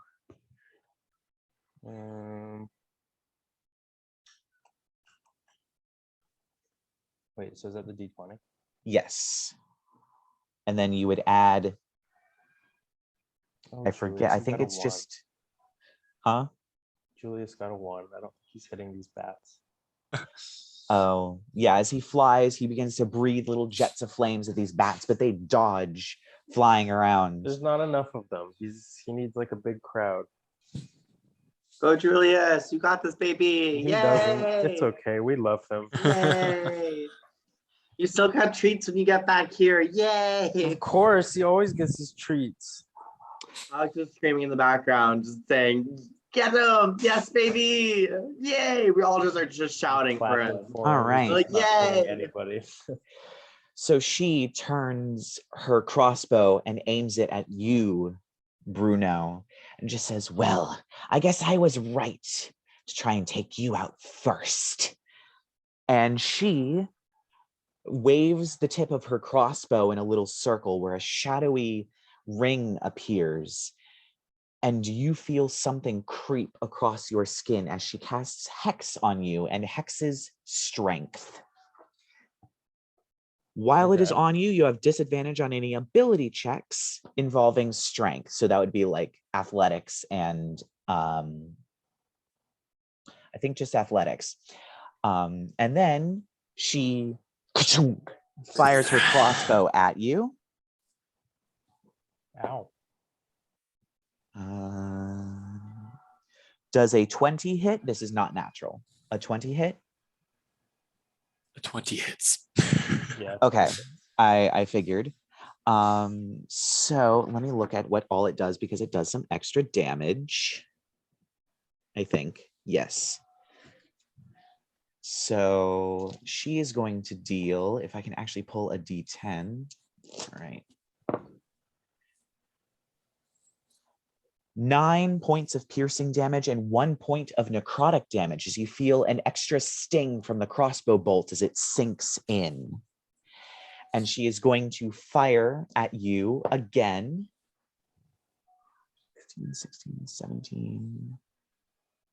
Does a 17 hit? I think that's your armor class. AC, it's in a little shield up at the top. It actually doesn't. All right, so she fires her crossbow again, and the bolt pling, bounces off of your armor. And she begins to reload her crossbow, still wobbling in the air, and that is the end of her turn as we finally get to Connor. Sweet. All right, so I go and set down this massive cannon. All right, Julius, a second. Let's see what you got. And I'm gonna. It's my bonus action to make Julius the second shoot her. Come back. All right, I'm gonna use your bardic inspiration. Is it a D6, D8? Let me double check what die I'm at. Bardic inspiration. How the fuck is it? So since we're past 5th level, it's a D8.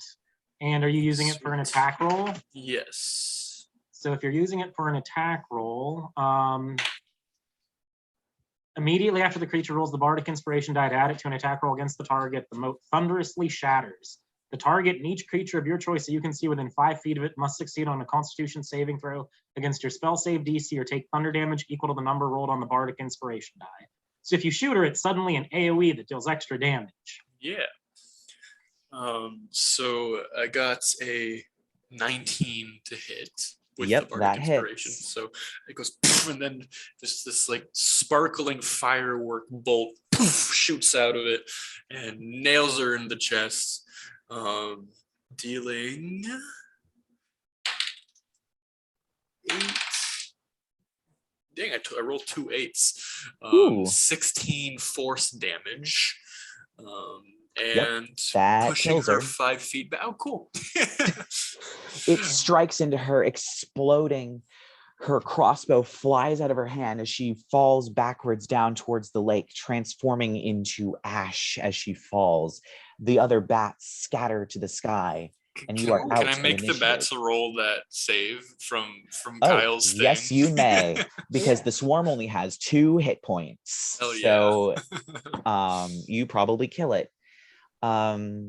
They don't have any constitution, so that's just a 13, which I'm assuming fails. Yes. So if you want to roll your d8, you can roll your d8. It does only, they have I 2 guess hit if I points. roll a 1, they live. Yeah. I rolled a 3, so they die. Okay, yeah, so they die. As it explodes, the fireworks sends these bats flying as they sail down towards the lake, splashing sadly into the water with tiny little bloop, bloop, bloop. And That's you just are getting out. some good eating. Well, that worked. I kind of look over the cliff like, what are the odds she's a true vampire? What do you think? Well, she did explode into ash, so That is encouraging.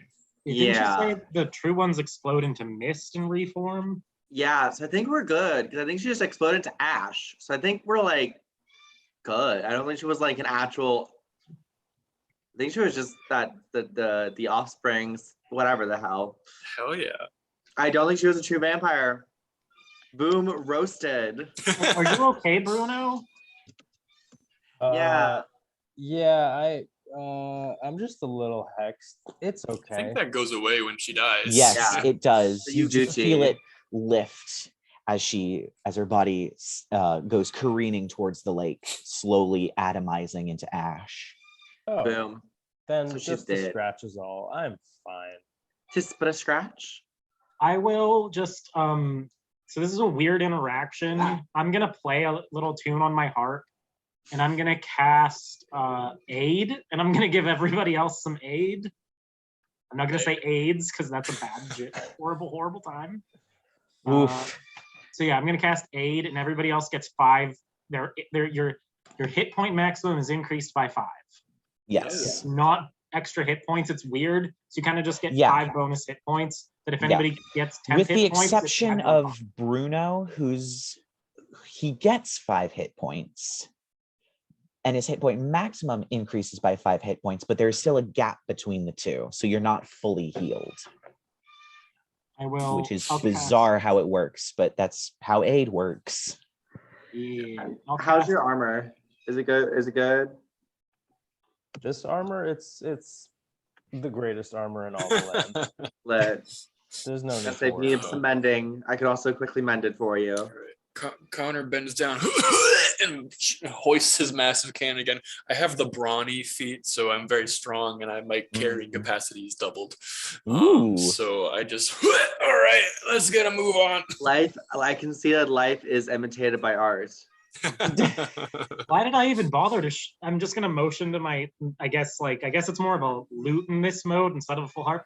Why'd I even bother shrinking this down with you around? I mean, I guess I got one free arm if you really need it. Can I have the arm? Can I sit on it? Can you carry me the rest of the way? I'm tired of walking. Can you just carry me the rest of the way? No, I'm not doing that. All right, here we go. Oh, boo, I got you. Up Come the stairs. Doing stairs while carrying a massive thing. It is leg day today, everyone. Yeah. Let's get Can I going. ritual cast something before so I can see? Can I ritual cast detect magic so for the next 10 minutes I can see if any of these nasty vampire sisters try to use magic on us? Sure, you may. Yeah. And It doesn't quite take 10 minutes for you to get to the top of the stairs. So you were still finishing casting as you walk up into this courtyard. The top of the stairs ends in a gate with a portcullis that seems to be open for some reason. And there is a small courtyard with a keep on one side and a lovely little chapel on the other. The grass in the middle is mostly dead and mostly dirt, and it is deadly silent in this place. Gonna finish DJ. my ritual rendition of some insert musical reference about seeing something here. I can see clearly now. Clouds have gone. Brilliant. Yeah. So the music reverberates all around the courtyard, actually making it sound awesome, and the acoustics are spot on. Yeah, the acoustics in this castle are incredible. So nice. Oh, So you are now in this courtyard. What would you like to do? well, we can't plant anything. That's annoying. Because it's all big. Oh, do we have like a good like angle up at the castle now? You are in the castle. Oh, okay. Before we enter, can I just like turn around? Selfie? Okay, just one more. Okay. I want to get like a good view of the castle. So let's see, we're down to We're down to one last thing. We're down to one last class. I thought it's an important picture to have. I agree. And also when we eventually find honestly, I forgot his name. Vampire. Ollie. The guy who I don't know if the dad is here. It's the paintings for his daughters. I meant more along the lines of like when we find that other camera obscura. Yeah, we'll find that. The camera, it's obscura. It's like obscura. Yeah. So yeah, you stand there for 45 seconds taking another picture. I think it's done. Okay, let's go. And again, it was actually 43 seconds instead of 44 or whatever. So it's slightly just a little blurry. Blurred. We still have not gotten we haven't actually gotten it right yet. It's slightly blurred, out of focus. So y'all, which way are we going? Are we going up to the keep or are we going to the chapel? Are we feeling particularly one with the vamps today? Or God or whatever. Let's go. Should we do chapel or should we already killed the outdoorsy one. So now there's just the lady and the witch. Do I see any magic? I am unsure if they would technically show up because they're not created by magic, technically. How are they created then? Through something else. Is it through a curse? Is it through a blood transfusion? Is it through, what is it? How is it? Necrotic I really want to energy fucking from use the this curse breaker Shadowfell. thing. How is it? The necrotic energy of the Liberation. Shadowfell. Lit. So there isn't really anything showing up. At least nothing that isn't blocked by like a foot of stone. Okay. Well, I don't see anything magical. All right. Well, I guess like the witchiest place is probably like the tallest room, the tallest tower, or something like that, or like a library. So let's go not there, so we can kill the easier one first. I agree. Let's go like kill this bitch. All right. Could we just make like perception checks to try to head towards like, I don't know, like a fancy staircase or like a ballroom or something? There is definitely a walkway along the wall that is that circles the entire castle. The chapel, if you would like to make a perception check, you may. 13. I miss Percy's high perception score. Huh, I got a 1. Wait, yeah. Wait, 1 and then try to add on perception, right? Or wait, I got a 3 to add on those other 2, correct? Yeah, basically. So you got a single digit roll. I got a 19 perception. Oh, so you would notice looking at this chapel, it seems that it used to have holy symbols on it, but the holy symbols have since been removed. Presumably, so that they can use this place for something. I mean, wouldn't Victor have just placed it without it in the first place? you know, these vampires, they keep taking the god out of something God. or other. Victor's out here naming his kids all after V's. He's forgetting to not paint in religious symbols. I want to meet this man. A very alliterative family. Yeah. This is just well, she doesn't seem like she's in here. That's fun. Should we see what the vampires are using the desecrated chapel for, though? Yeah, can I roll an investigation? Sure, if you would like to enter I'm the good at chapel. I'll enter, yeah, let's do it. I mean, there's probably like an elegant organ in there that maybe she like plays or has someone play for her. Yeah, for sure. Well, you go. I'll walk in and do an investigation. I rolled a 24. Nice. Yeah, you walk in and it does seem to be immaculately kept. And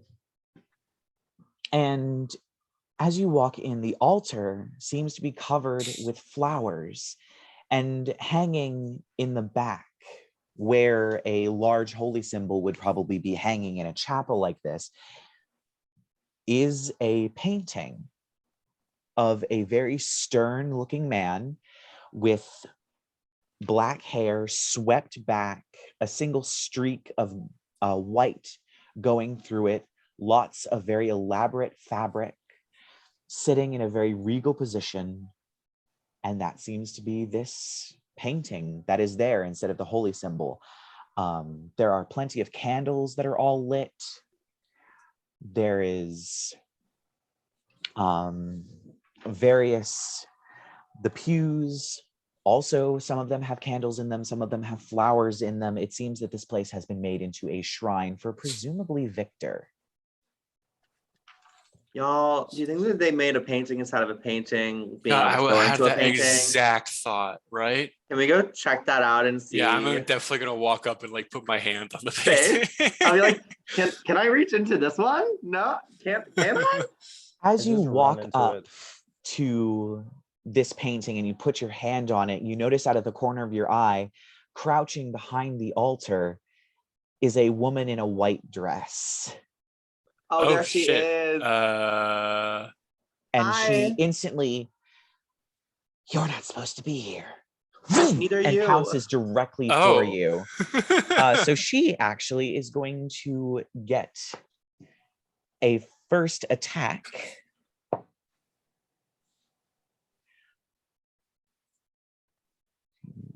Does a 23 hit? Me? Yes. Yes, a 23 does hit. All right. So that is... She reaches up, and as you block with your arm, she grabs it and sinks her teeth into your arm, causing blood to spurt everywhere. And you take 1 point of piercing damage and 4 points of necrotic damage. And your hit point maximum is reduced by 5. That was the amount that I got from Kai.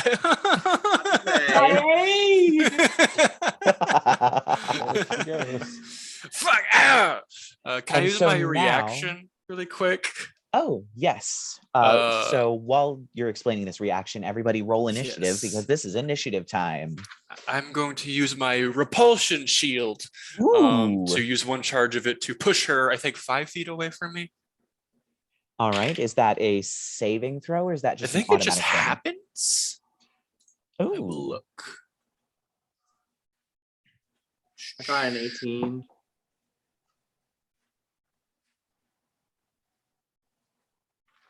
$18 for Alex. Yeah, it just happens. Actually, 15 feet away. So well, that would be straight into a wall. Okay, yeah, I'll she do goes that. Flying and she smacks into a wall as she falls down, instantly getting back into like a cat-like position, blood all over her face as she Meow, bitch. So what did everybody else get for initiative? Connor to 12. 12. Auggie and Bruno? Got a 19. 19 for Bruno. Auggie got a 13. 13 for Auggie. All right. So it looks like Bruno, you are up first. I will say you definitely can get to her with your current movement speed. The chapel is not 30 feet long. Okay. So I'm gonna go for a divine smite with the flail. All right. So roll your attack roll. So that's an 8 plus what? Plus strength? Yes. Roll a strength d20, and- add your strength and proficiency. Yeah, so it's Since you're proficient with your mace.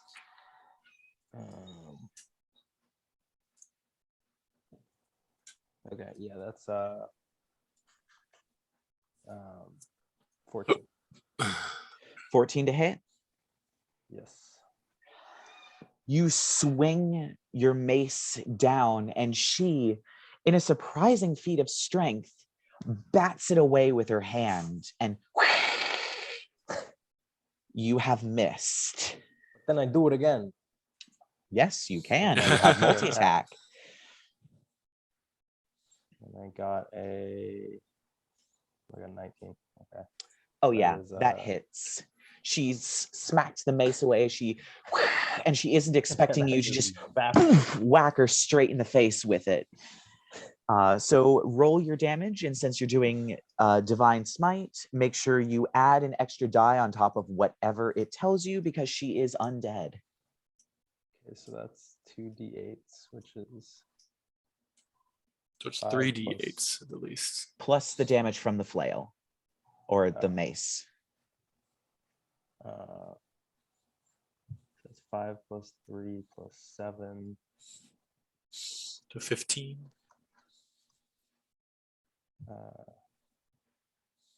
Plus, wait, how do I get the damage from the mace? I believe it's just a d6. D8. Ah. So you would roll 3 if you're spending a first level spell slot, because it's 2 plus 1 for undead. Yeah, so that's 17. So what was the total 17. of all the damage together? Yes. Only 7 points of damage? You did more than 7 damage, babe. What? Wait, How what much is happened? the total of all of it together? Mace damage and the 3d8 for divine smite. 17. All right, thank you. 17. 17. I was hearing 7, and I was like, there's no way you Oh. only did 7. I mean, it's possible. Very true. Yeah, you whack her directly in the face. You see her eyes go wide as this mace comes back and smacks her before this blast of light illuminates the chapel, and she screams. Is there anything else that you would like to do? Julius, do a thing. Yep. Make an attack roll for Julius. Go, go, Julius, go, go, go, Julius, go. 19. Oh yeah, that hits. Go, Julius, go, go, go, Julius, go. Yeah, yeah. I Burn rolled that bitch to a crisp. Oh, but he got a 1. Oh no. No. The flash of light was so bright. He's still reeling, and as he breathes out the fire, it just makes an arc through the air as he doesn't quite hit her. It was so He's pretty, doing so Julius. You good. did your best. All right, so next up is Alex. You are up next. You've just watched Connor get bitten and hurl this bitch against a wall. You then saw Bruno come up and just wail on her with the mace, and then Julius miss with his fire breath. And now it is your turn. How much hit points does she have left? Do we know? You don't know. Okay, cool. In that case, I mean, do I just do a cantrip again? Yeah, you can certainly use a cantrip again.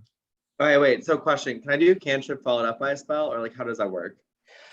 So the casting time should tell you whether or not it is an action or a bonus action. Okay. If it is an action and a bonus action, and one is a cantrip and one is a leveled spell, you can cast it. Otherwise, most leveled spells take an action, most cantrips take an action, so you can't cast them at the same time. Okay, gotcha.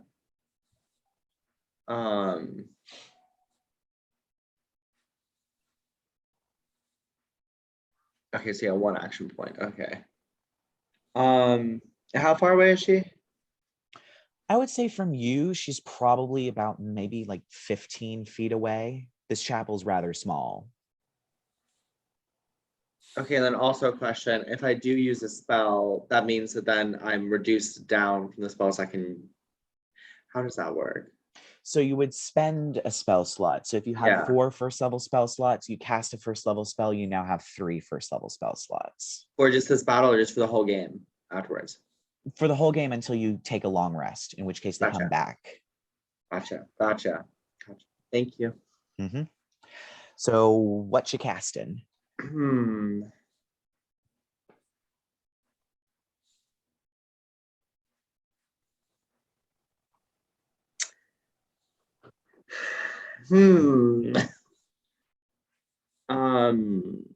That's a word.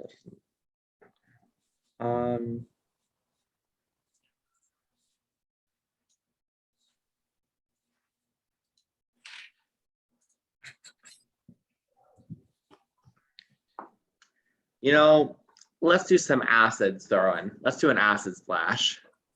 All right, roll an attack roll.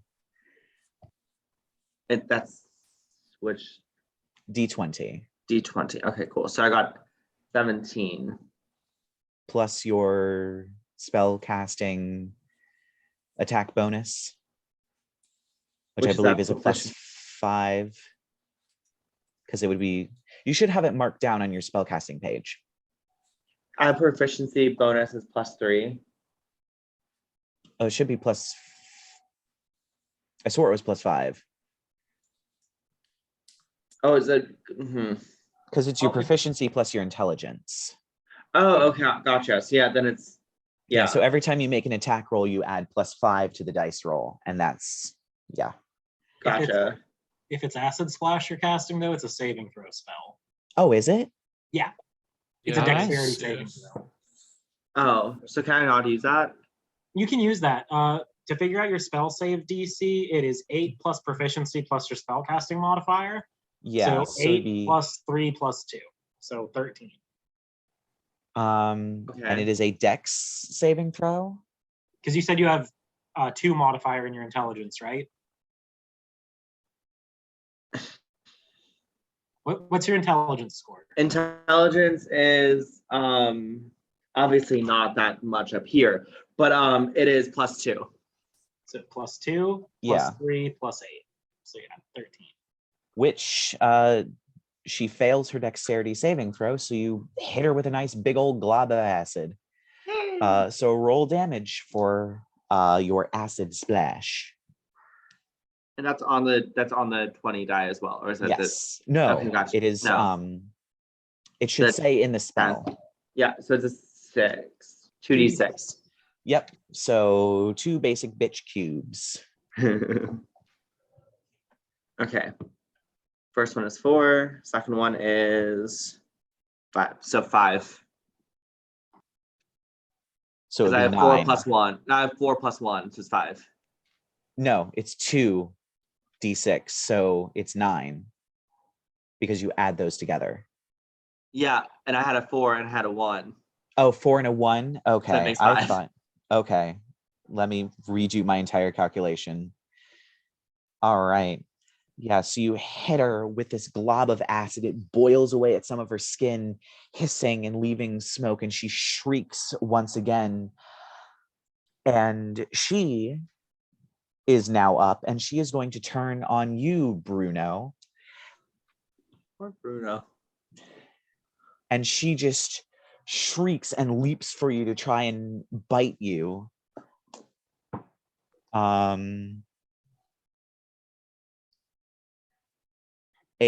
Does a 24 hit? Yes. Can I cast silvery barbs on that attack roll? Yes, you may, using your reaction. Yeah. So I'm re-rolling that one again. Yep.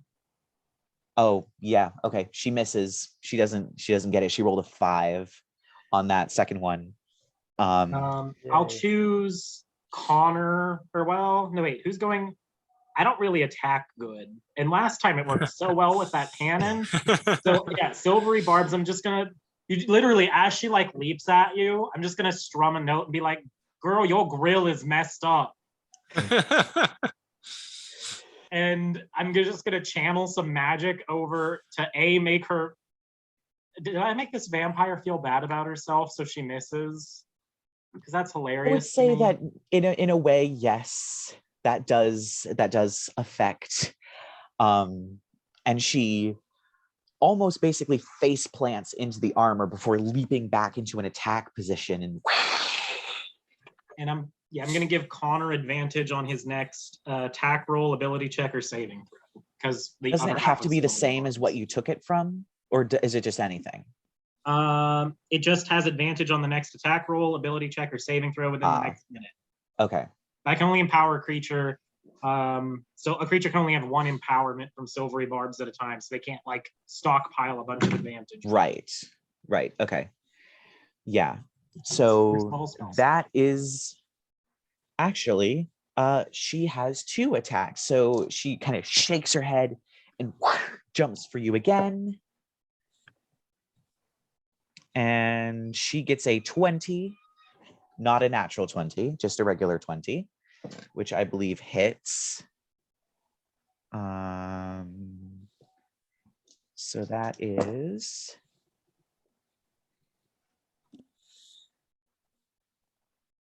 4 points of piercing damage, 7 points of necrotic damage, and your hit point maximum is reduced by 11. As she sinks her fangs into a space in between your gauntlet and the piece that is on your arm and manages to draw some blood. And that is the end of her turn, moving to Auggie. Bruno, I believe your lay on hands or cure whatever your paladin healing ability can remove that reduction. But that's for later. People from a pool. If I have detect magic on, is anything in this room magical other than her? No. Oh, cool. So I'm gonna now emotionally traumatize this vampire.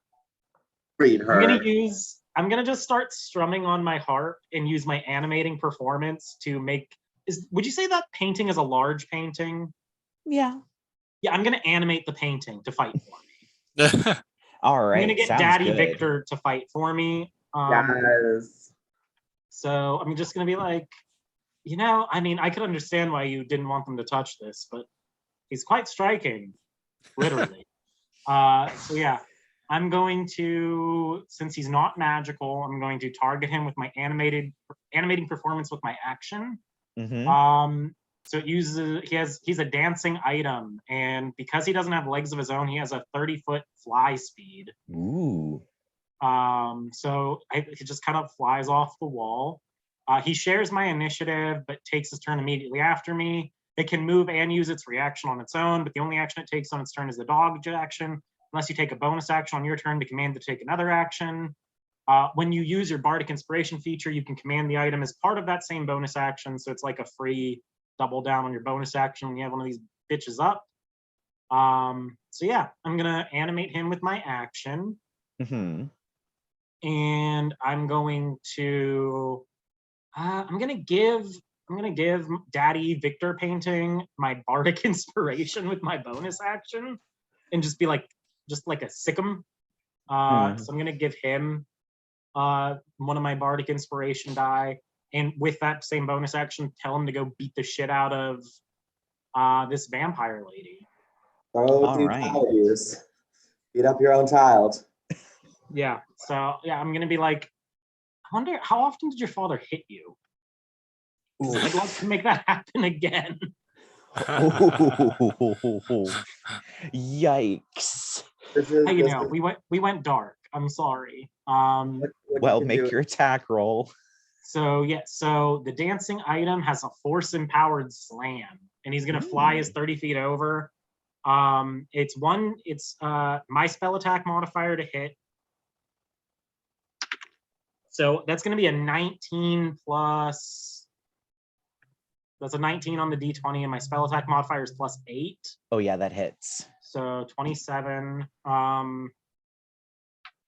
And I'm gonna use the Bardic Inspiration, obviously. We'll burn that on it too, for the attack roll bit. So we'll add a D8 to it. It's a 5. How much damage does this motherfucker do? 1d10 plus proficiency bonus force damage. Oh, that's a 10. Ooh. So 13 force damage plus an additional 13 force damage plus an additional.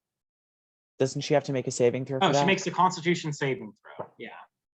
Oh, she did not do too well on that one. Only got a 13. Yeah, so then she's going to take 5 thunder damage as well. So 13 force and 5 thunder. As my little snake in a can kind of bursts in a sing-songy music as this painting of her father just eats itself and slams her in the fucking face. This is Disney. This is some Disney shit. Very Beauty and the Beast. Yes, apparently, yeah. Very the cabinet from Beauty and the Beast, just absolutely belly flopping off. Yeah, as this painting just slams into her, crushing her against the wall before floating back. Yeah, is there anything else you would like to do with your turn? I guess I'll move to be away from everybody else in case she does anything spooky. But yeah, I'll just have it attack her and prepare its reaction to hit her if she tries moving away from it. All right.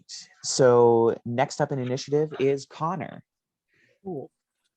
You have her cornered. Yeah, so I'm still kind of like holding God, go get him. And I kind of like move my shoulder, my homunculus jumps off and flies over towards her. And I back up, it goes forwards. And I'm gonna cast Shocking Grasp through it. Ooh. And I have advantage on this attack roll because of Silvery barbs.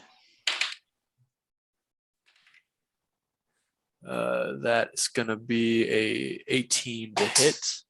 Yep, that hits. And then because of my artificing feature, arcane firearm, I roll an additional d8. So it's 3 d8s in total. Ooh. That's 4, that's 5, and a 3. So that is 12 damage.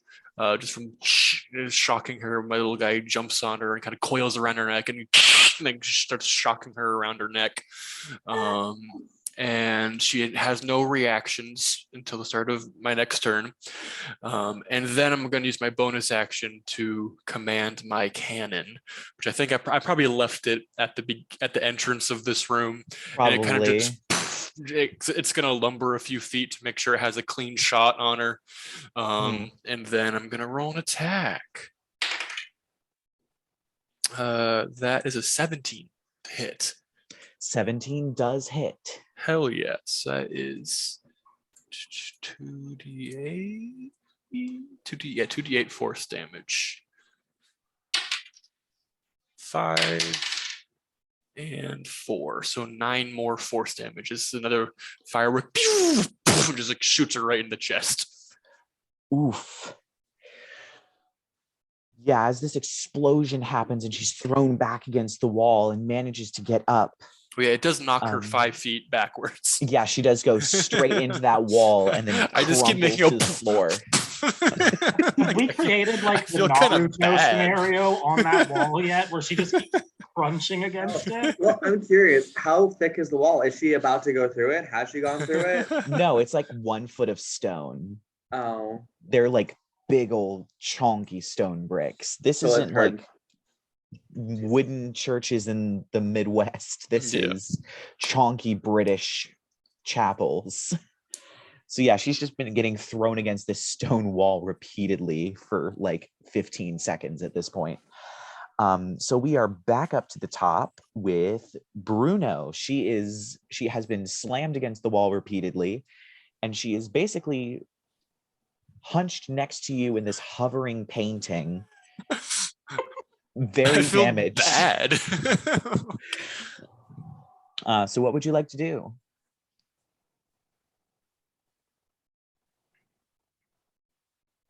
Eli. Oh, sorry, it's my turn. Yes. Yes, it is your turn.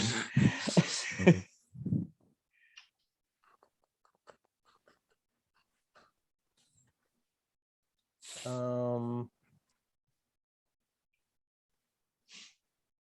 mean, I guess I should just do Divine Smite, right? You certainly can. That's sort of my bread and butter. All right, I'll do that. All right, roll an attack roll. I got a 4. Ooh. So once again, as you swing at her, another surprising feat of strength as she bats the mace away and hisses at you again. I'm assuming you're just going to hit her again. Yeah, I mean, I'm going to go for it. Yep. I got an 11. Yes. Is that with your modifiers? Yes. Oof.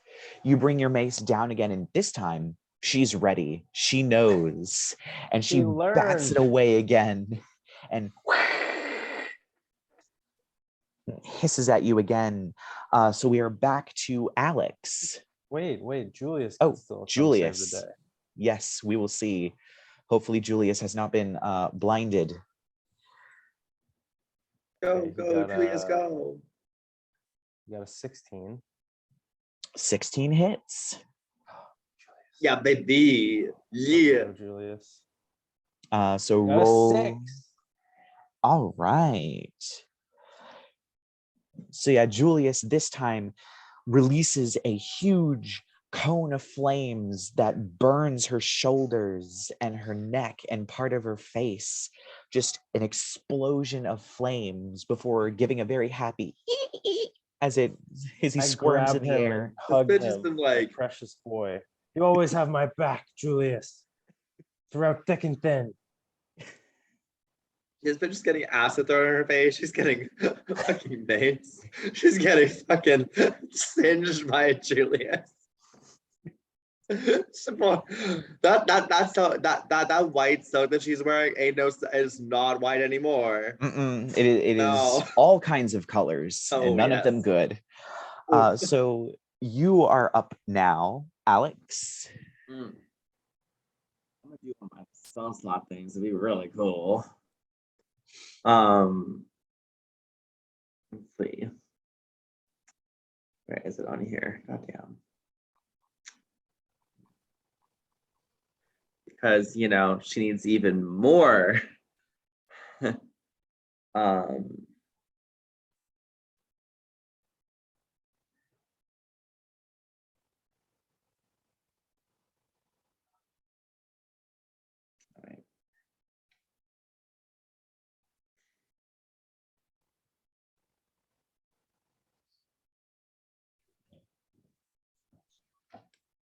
Gotcha. So with a flourish, how far away is she from? This is a small place. But how far away? 15 feet, probably.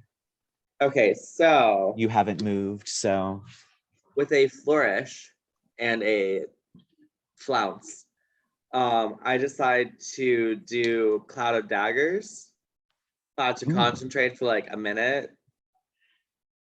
It just means it lasts for a minute if you concentrate. You can drop it at any time if you. Oh, okay, cool. And this bitch is about to get stabbed, so I'm gonna do cloud of daggers, and it is in my slot of my third slot. So the damage is increased 2d4 for each slot that are above second. So that's just 1, so it'd be 2d4.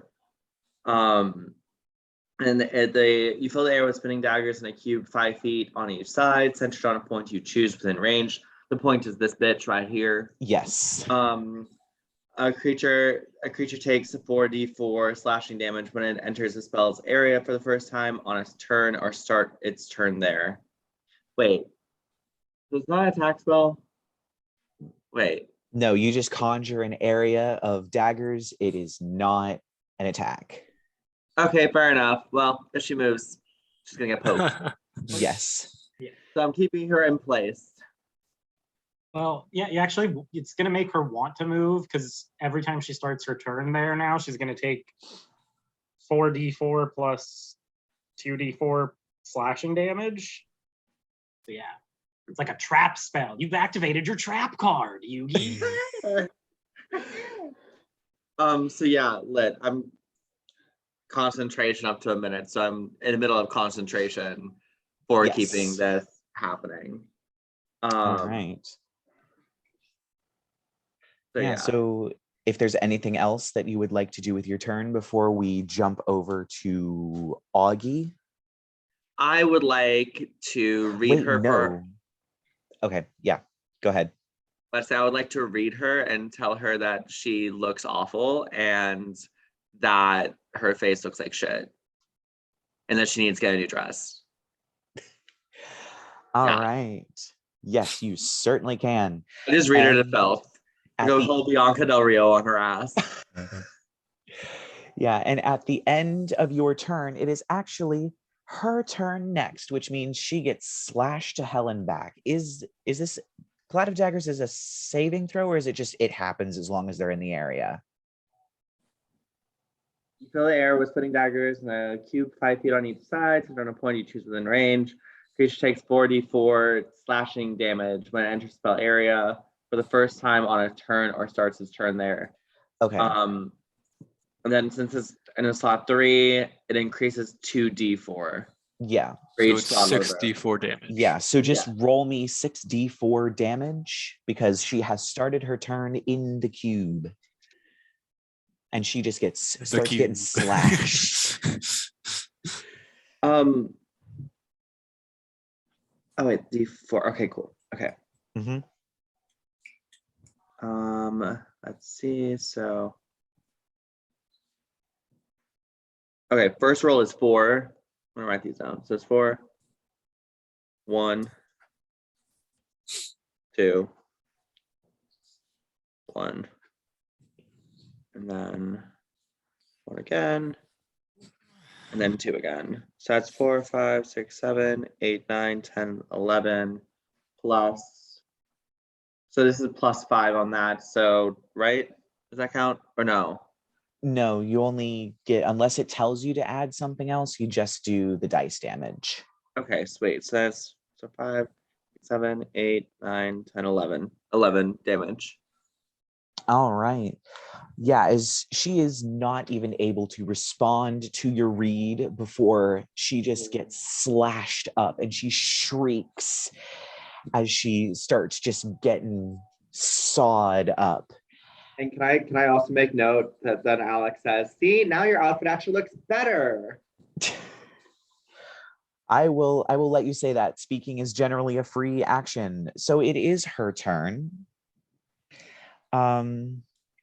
And she is going to take the disengage action, which means none of you can use your reaction to attack of opportunity. And she is going to book it. She just starts pelting towards the entrance of the chapel. And I will say she does make it out the door, but not very far, about 5 feet out. And that is going to be the end of her turn. And we go to Auggie. Okay, so she disengaged. So did she move like 30 feet or more than 30? Yes, 30 feet. Oh, cool. Then Daddy Victor, I know what he's gonna do. He gonna beat that ass. What else can we do Bring up here? her childhood all over again. I mean, I'm just gonna be like, I wonder how fast you can slither instead of run. And as my action, I'm gonna just strum my harp. And I'm gonna cast polymorph from the special polymorph my harp can do. Yes. So I need a wisdom saving throw from her. Mm-hmm. Oh, sweet summer child. She got a 4 and she doesn't have a bonus to wisdom. No, so she's just gonna turn into a poisonous snake. Yep. You watch as she runs out the door and then suddenly, poof, she just drops and there's a snake on the ground and she's completely gone. And at this point, I will say that you guys are probably out of initiative unless you decide to bug the snake. Oh, I would like to, after doing that, use my movement to go to the snake and like pick her up. Yeah, you just pick up the snake. So is that permanent?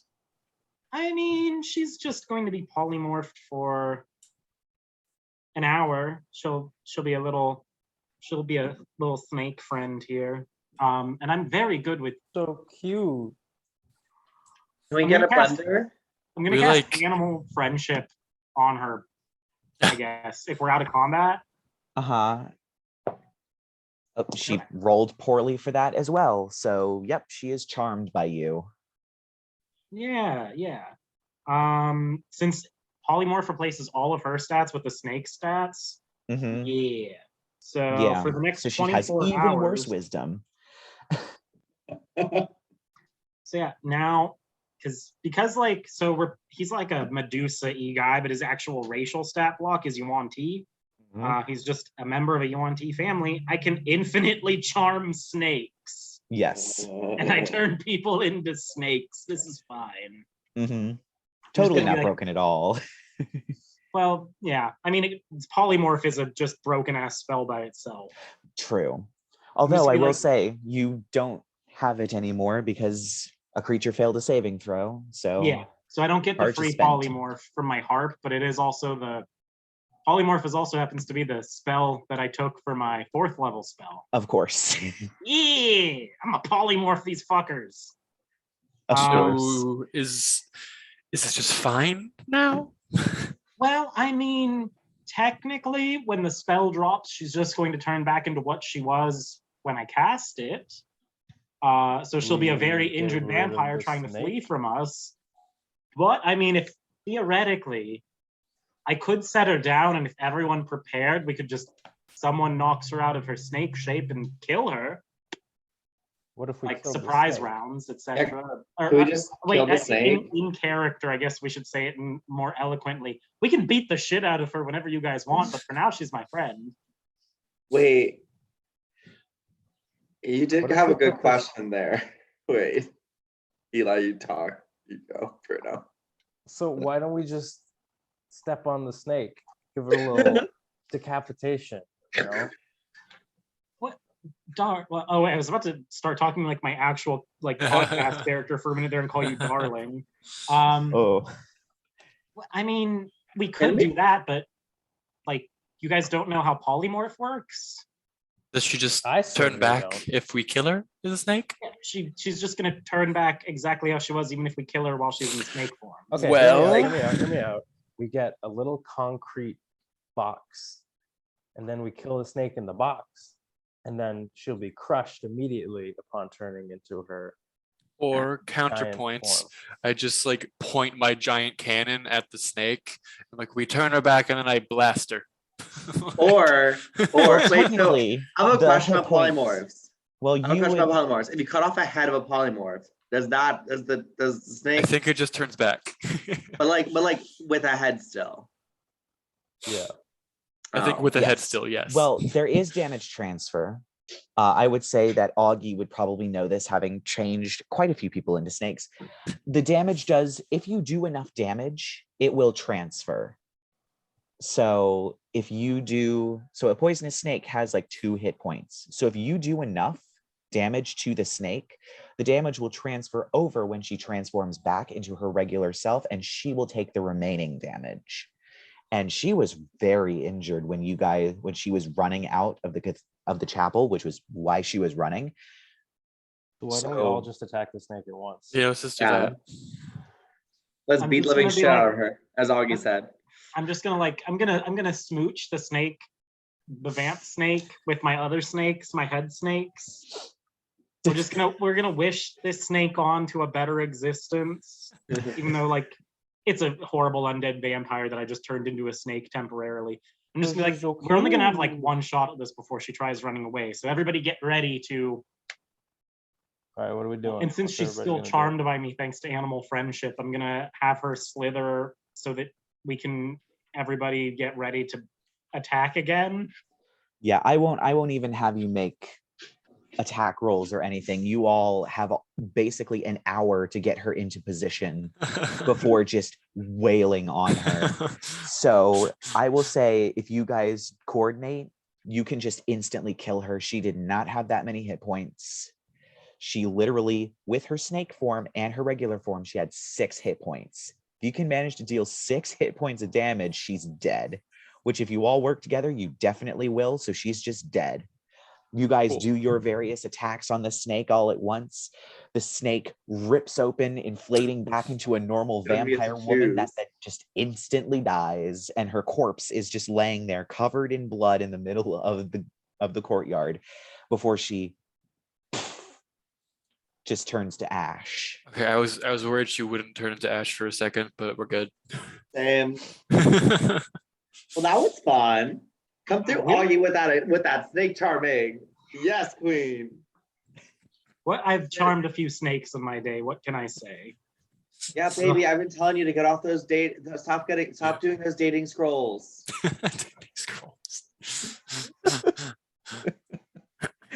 I am going to ride Daddy Victor's face though, and I'm just gonna have the painting because it has a fly speed. I'm gonna ride the painting.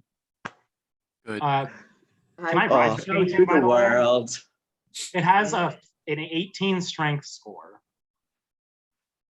So yeah, can I use the painting like a flying carpet? Could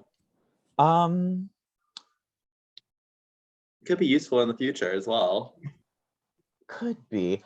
I would say if you are very careful to put your hands and knees on the frame itself, you could.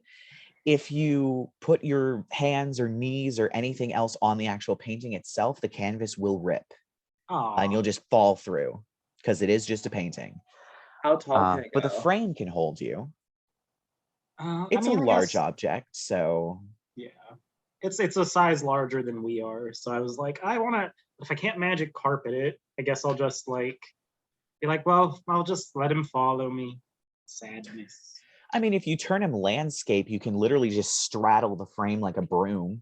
And just ride him like that. Good. Ride Daddy Victor. I guess I'll do that. Yeah, I will ride Daddy Victor like a broom. Yes. Ride him like a broom handle, baby. Remember to take a deep breath in before sitting on it. Do you need any popper wart? Or whatever the fuck we're gonna call poppers in this universe. It's just a mushroom. You just squeeze it. Fantastic. Oh my goodness. Anyway, so now that you've killed vampire number 2 and just have vampire number 3 left, what would you all like to do? Should we go yeah, I mean, it's kind of what we're here for. Let's do it. I will, so I had, in order to polymorph, I had to break detect magic. I would like to ritually recast it again because last vampire sister is witch vampire sister. So I would like to see magic coming at us in the future. Fortunately, animating performance does not take my concentration. I'm also gonna cut my concentration, and those daggers just clatter down. And we don't need them anymore. They were useful briefly. No longer concentrating on them.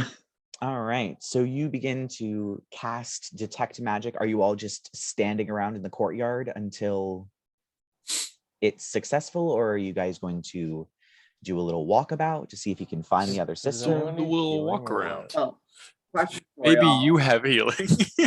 I know. He said, "Does anyone need healing?" Oh, I'm okay. I think you're the one who's taken the most damage because I haven't been. Yeah. Can I heal myself? Yes. Yeah.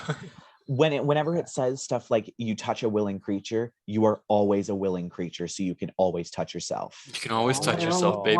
Always touch yourself. Bruno always touches himself. When I think about you, I touch myself. Oh, This I episode lay is on just going hands. off the rails, and I love it. I'm here for it. I'm gonna use How lay long on does greater hands on invisibility myself. last? Up to a minute? Not useful. I'm gonna I don't use think you lay can on move hands Cloud of on Daggers either, so dropping it was probably the best option. Yeah. All right. I was thinking about turning us all invisible, but that only lasts for like a minute. So fuck Yeah. that. Never mind. And I think at that level, you can only cast it on yourself. You have to have at least a 5th level spell slot in order to start targeting other people with it. Oh, so I could really be an asshole You could really be an asshole. for a minute. well, the nice part about greater invisibility is it doesn't drop when you cast spells or attack people. Right. Mhm. Other invisibilities all drop when you do something. Greater invisibility, you're just uninvisible and throwing firebolts at people, Hell yeah. which would actually be an advantage unless they can see you somehow. Right. So yeah, Lit. do we take a look around? Yeah, let's take a stroll.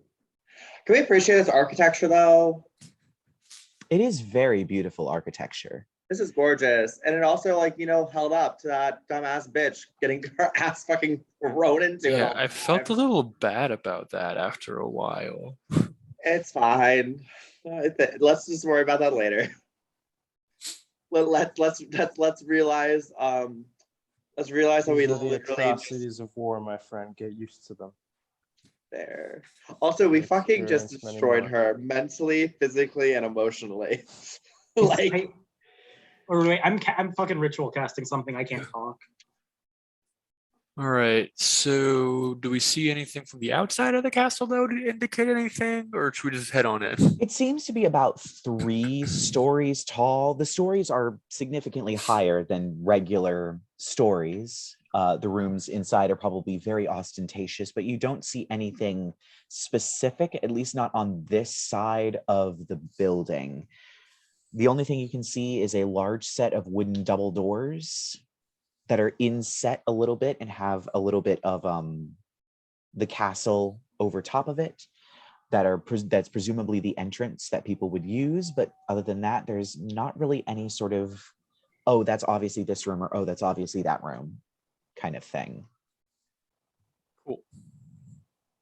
and how far up is it to get into the different floors and stuff? Like, how far up is it? I'd say that the ceilings are probably, I'd give it like maybe 12-foot ceilings. Okay, so there's 3 So- floors, so 12 times 3. It's like what? 36 Hmm. feet. I can Sweet. fly now. Can you guys fly? I can. I would spell for it. That's all I was asking. No, I cannot fly. Julius can fly. He wants to go on a Julius fly can and probably trip and fly. see what's up there. All right, can I tell Julius to go do that? Yeah, you can. And Go, Julius my will fly son. with them. Can I join? 'Cause I really Yep. want to use this fly. You're spell on casting myself. fly? Yes. Okay, so I'm gonna cast flying on myself. Mm-hmm. This might be, yeah. So I fly up. I'm looking through like all the windows, trying to see like what the whole zhuzh is for this.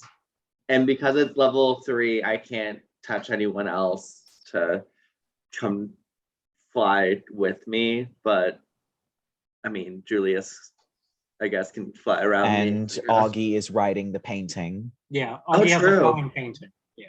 True. So yeah, Auggie, me, and Julius, bros trip. All right. So I would say the 2 of you, if you would like to make perception checks as you kind of fly by the windows to look through them. There's enough light inside that you can see inside. I do have dark vision and detect magic, if that matters. Okay. Yuan-ti, plus I just ritual cast something. Right. 15 plus 2 is going to be 17 on perception. I got 12 plus 2, so 14. All right. So both of you fly past one particular window and look into it. It's around the back of the castle, where that part of the castle kind of juts out over the lake. And inside, it is an opulent throne room. And sitting on the throne is another woman with black hair, wearing black robes that look very noble in nature, holding a staff, and she is sitting on the throne, staring at the door, and thus far has not noticed you. Ooh, tacky. I whisper over to Auggie, this throne room's so tacky. I mean, it's a little ostentatious, I'll give you that. And look what she's wearing. Goth much? Girl, go listen to My Chemical Bird. My alchemical romance. Yeah. My Alchemical Romance. Yes. Hey, they put out a few good sonograph pressings. Ooh, I just thought of something. Can I do something? Sure, you most certainly can. Wait. Depending on what it is. Alex, no. No, wait, I have an idea. There's only 2 of us. 3 of us if you count the second. Just very silently. I really want to cast hallucinatory terrain to make it look like the door is still closed. And so we can sneak in with it being still hallucinatory terrain. So it looks like it's so closed. Can I do that? Yes, you can, as long as you can get the door within range, and you can cast through glass, because Jeremy Crawford is wrong. Yeah. Oh, yeah. You are well within range to be able to cover the door.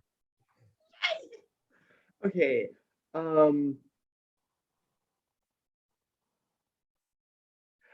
wait. Would this be considered a manufactured structure because it's a throne room, or would it be considered a natural structure?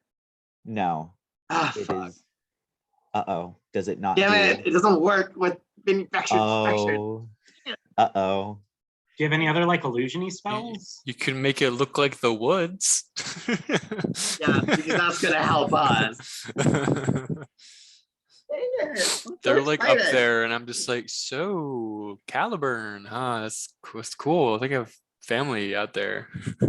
It's Bruno. God damn it, I was so excited as well. Fuck. Bruno's not paying attention to me though. Sorry, I can't really hear. What did you say? Why not? The Zoom call is being buggy. Uh-oh. What Nothing. did you say? Well, never mind then. I'm not gonna do shit because they can't do shit. So never mind. All right. It was a Does good. that work, or is that illegal to say? What? Can I back out from doing it? Yeah. If Cool, it doesn't I'm work, it backing doesn't out, and work. we're gonna keep our lips silent because she can kill us in 5 seconds. Never mind. Let's go get the other guys, and if she's anything like her sisters, we'll have her reduced to a pile of ashes in no time. Like she's a we did get the no, she's the top level one. She's the one that's like bad. But Taylor D, I agree. I mean, honey, I think we've both dealt with bad tops in our day.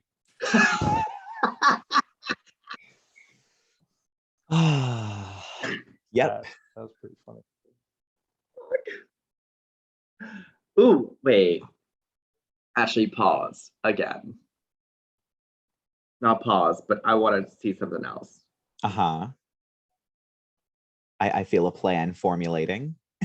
Because I have major image as well. Yes, you do. And so major image could cast that to make the door look like a door. Yes. Hell yeah. Fuck yeah. I really want to do this. Fuck yes. So yeah. I think also silent image can do the same thing. Yeah, I'm gonna do major because I feel like with her, well, sure, minor could because you don't need to have the noise. Right. Yeah, I think I'm doing minor because that's also, you're right, because cantrip. Minor. Okay. Well, yeah, minor illusion can do it. I think it's big enough. No, minor illusion's only 5 feet and the door is larger than 5 feet, but silent image is 10 feet. And I can do that at will. You can do it at will because of your feet. Okay, sweet. I'm gonna cast silent image on that door to make it look like it is still closed. Yes. Like I'm gonna do that, but I'm gonna make it so it's like cast like slightly like farther up, so we have space to get through the door and still behind the illusion. Yes. It'd be useless if it was just like on the door, then we like walked through. Like yeah, the walls are thick enough because of the bricks that they use that the door doesn't take up the whole space, so it's pretty easy to disguise it being forward a little bit. Yeah. So you can totally do that. Yay! Okay, I'm doing that. You guys fly back down and talk to us. Yeah, after I do that, I do my voguing, and like she fixed. Yeah. So she's just like sitting in a throne. Like that's just what she's up to with her time. She seems particularly dull. It's very dull. She doesn't have any music playing. She doesn't even have like anything going on. She's just staring. So like probably when we get up there, we probably should do a perception check to make sure that's actually her and not another illusion. That's smart. Yeah. Well, if she was an illusion, I would have seen it with my detect. Your special eyes. Oh, true. Good point. With my special, slightly veiled eyes that you can't actually see, but I totally have detect magic on. Cool. Yep. Cool. Never mind then. She's there. Was not an illusion. She was 100% there. So, all right. It's even more tragic. Do we just open the door and start killing her? No, because we open up the door and hide behind my illusion that I set up the door, so she's surprised when we started. Alex is helpful. I could try turning her into a snake. I like that as well. I mean, I could also try charming her onto our side. Well, I think I tap Julius II, and I'm like, I think Julius II probably has the longest range out of everything we have, so I could probably just position him right at the door, and just the second we open things up and declare war, I'll just, I'll just get her. Do a snipe. I could also cause her. Yeah, let's just do that. Go Julius II. Rip her to shreds. Wait, I could position Julius as well. Sneak up behind her. We could do a little crossfire. Good old three-way. I can cause mental trauma by having Daddy Victor beat her ass. All right. Well, I think our general plan is open the door, sneak behind the illusion, and then just start attacking. Actually, and I could also put in probably mirror image as well to make her confused about where we are. Cool. You want to count off a 3, 2, 1, go? I'm assuming you guys have somewhat made your way inside of the castle while you're doing this. Oh yeah, it is up a story at least. Yeah, we're just chatting on our way up there, like just having the time of our lives, just chatting. How are we gonna murder this bitch? We'll get right outside the door. I mean, if it helps us move quicker, my Daddy Victor can use irrepressible dance. That when any creature starts its turn, I know we're out of combat, so we don't have turns. But if it's within 10 feet of the item, I can increase or decrease its walking speed by 10 feet. So if we're out of combat, I could just be like, we're all moving faster because Daddy Victor's it's a dancing painting. Daddy Victor. Good. Can we take Daddy Victor home with us afterwards? If he survives, he's a souvenir. All right, let's do it. Us just coming back through like the painting with just like all these different like tchotchkes that we've collected. Like we went to like Disney World. This is Madame Lulu. This is Daddy Victor. This is our floating painting, Daddy Victor. We also stopped by the gift shop on the way out and got some garlic, and I went here to get garlic t-shirts. Yeah. I went in the haunted painting and all I got was this stupid garlic. All right. So yes, you are outside of the door, and the door is currently shut. Well, we open up Alright. the door, and then Who's there's an good at illusion being door. sneaky? Yeah, you open up the door, and there is a solid illusion A there. You second, a cannot see second through door. it. There's a second door, but you cannot see through it. I mean, I could try sleight of handing it open to see if I can do it quietly. I'm not actually good at sleight of hand, but I'm a bard with good dexterity. So I might be Go the for best it. at sleight of hand anyway. Or should we Sure. just like barge it down? Other people can provide you the help action if you'd like, and you'd get advantage. I'll help you. How do I help? You just provide the help action. You tell me how you help me. Yes. How do you help him open the door quietly? I mean, I does go, that be a spell or? What I do is I like, oh, I know what I'm doing. What I do is I reach. Well, it's a silent illusion. It's gonna be quiet anyways. This There's is the still a real real door. door. This is This the is real the door. real we're door. opening. Yeah. But you just said that we went through the real door and we're now behind the old door, the new door, the illusion. I guess I did. So you guys So- already did open the door. Yeah, so we Unless already you'd did like to that, and we're now retcon behind that a the little illusion bit door. for a stealth check. Either way. So we want to do a stealth check now? You know what? Sure. Do a stealth check. Are we all doing stealth checks, or is this a group stealth check? Let's do a group stealth check. So what's the? Am I doing this with advantage or no? No. No. Okay. Okay, we're gonna use the purple die. I got Oh, a what 6. what armor does Bruno have? Metal of some kind. So you would have disadvantage on this stealth check because you are in a giant tin can. Oh, so we're at disadvantage. You want me to make the stealth check? Am I making the group stealth check, by the way? No, everyone's just making it, and we're Running highest. Connor has Got a it. 16. all right. I have 10 because I don't add any. Oof. I rolled a 2 and I add 5 to that. All right. Does Bruno have a stealth check for us? Yeah, I got a 5. Look at us go. The guy carrying the giant missile launcher is the one who did the best. Somehow. At this point, as you are kind of discussing how this is going to happen or whispering, a pale hand with long nails reaches through the door and just kind of waves around a bit before pulling back out of the illusion. I'm just gonna fire my cannon. Boom, All right. bitch. Knock, knock. It's DoorDash. Boom. All right. So I will say if it's an attack roll, she is not expecting it Yes. because she doesn't know what to expect. So you may have advantage, but then Sweet. she is aware of everyone and no one will get advantage afterwards. It was coming. It was coming. Yeah. All right, that's gonna be a 22 to hit.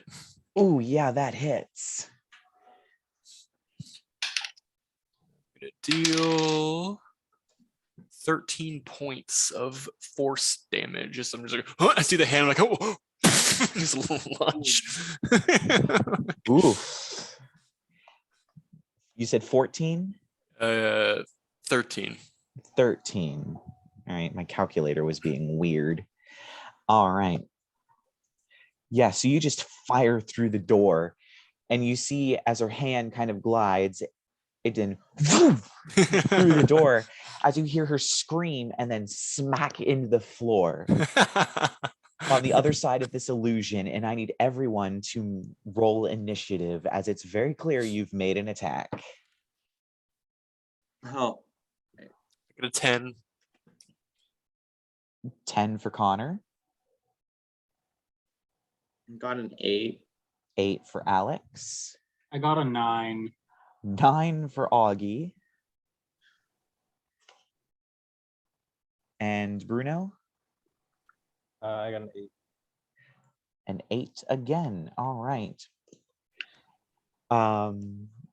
So as you have fired this cannon, you hear her scrabble at the floor, and you hear her running, and a face pops out of the door and a hand, and she quickly scans all of you, and then instantly her eyes lock with Connor, and she goes, "You!" First. And this Me? eruption of necrotic Oh, energy bursts out. This eruption of necrotic energy bursts out of her, and I am going to need you. I should not be looking in D for that spell. I should be looking in B. I'm going to need you to make a Constitution saving I'm throw. good at those. Good, because you're gonna need it. All right, so I rolled a 12 plus 7, and then I'm going to also use my Flash of Genius ability to give myself an additional plus Ooh. 5 on that. So that's Ooh. 24. Yep, so you pass, so you take half damage from this. It is very clearly a necromancy spell.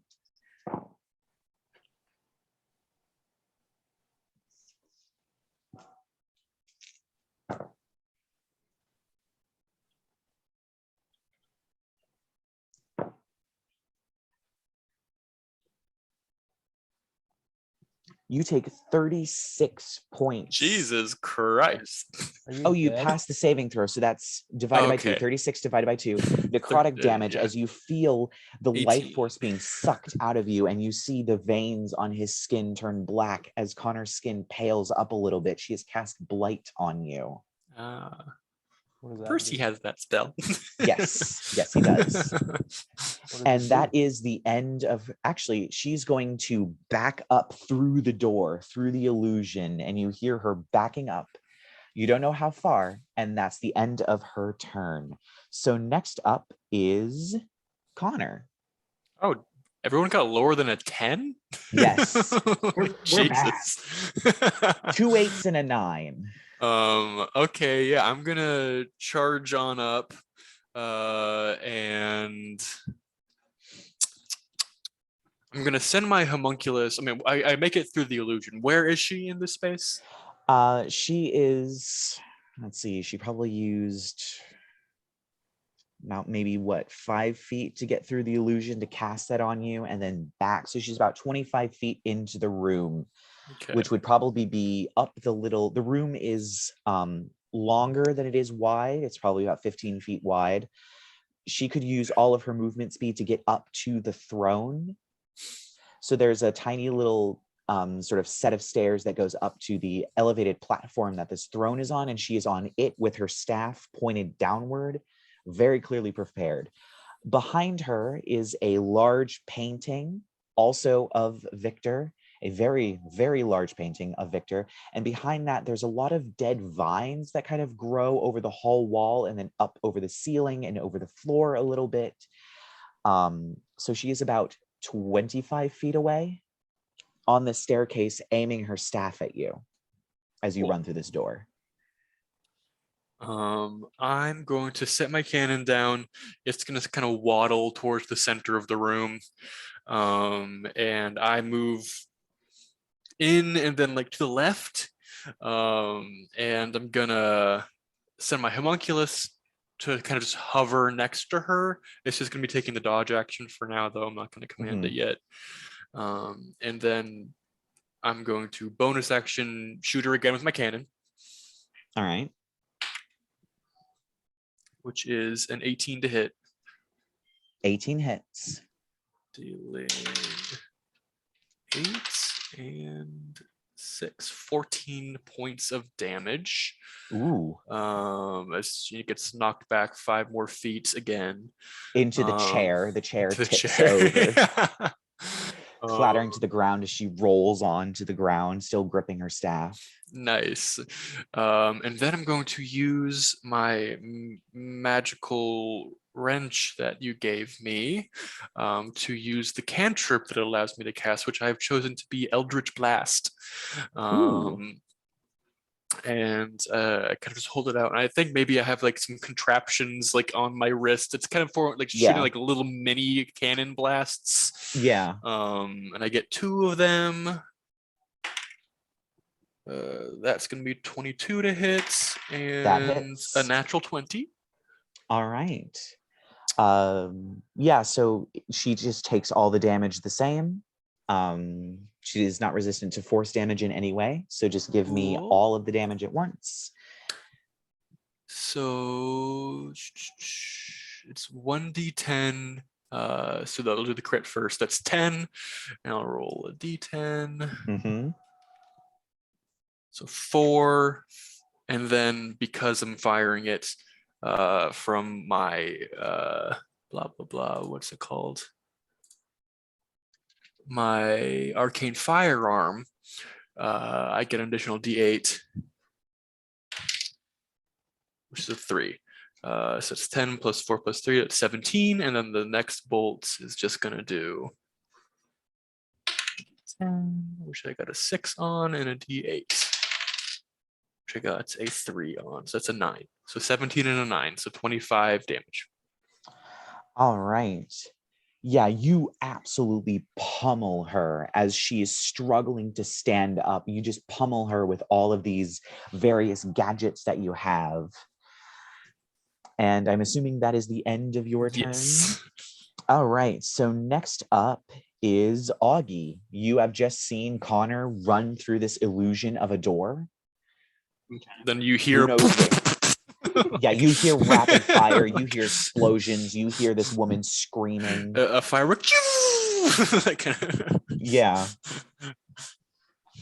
Augie's just gonna be like, I wonder if he's that fast of a shooter out of a fight. And Alex says, yes, bitch. Read her.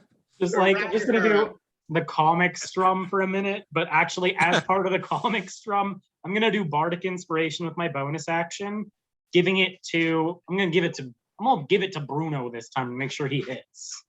So yeah, so you get a D8 Bardic Inspiration, and as part of that action, I'm gonna tell Daddy Victor, onward, cow, and go fight your daughter. So I'm gonna ride Daddy Victor into the room because I'm still straddling him. He has his marching orders to go attack his last daughter. Bruno has the pop-up snake floating around him. And like after we get through the illusion, I'm probably gonna hop off Daddy Victor while he goes to attack.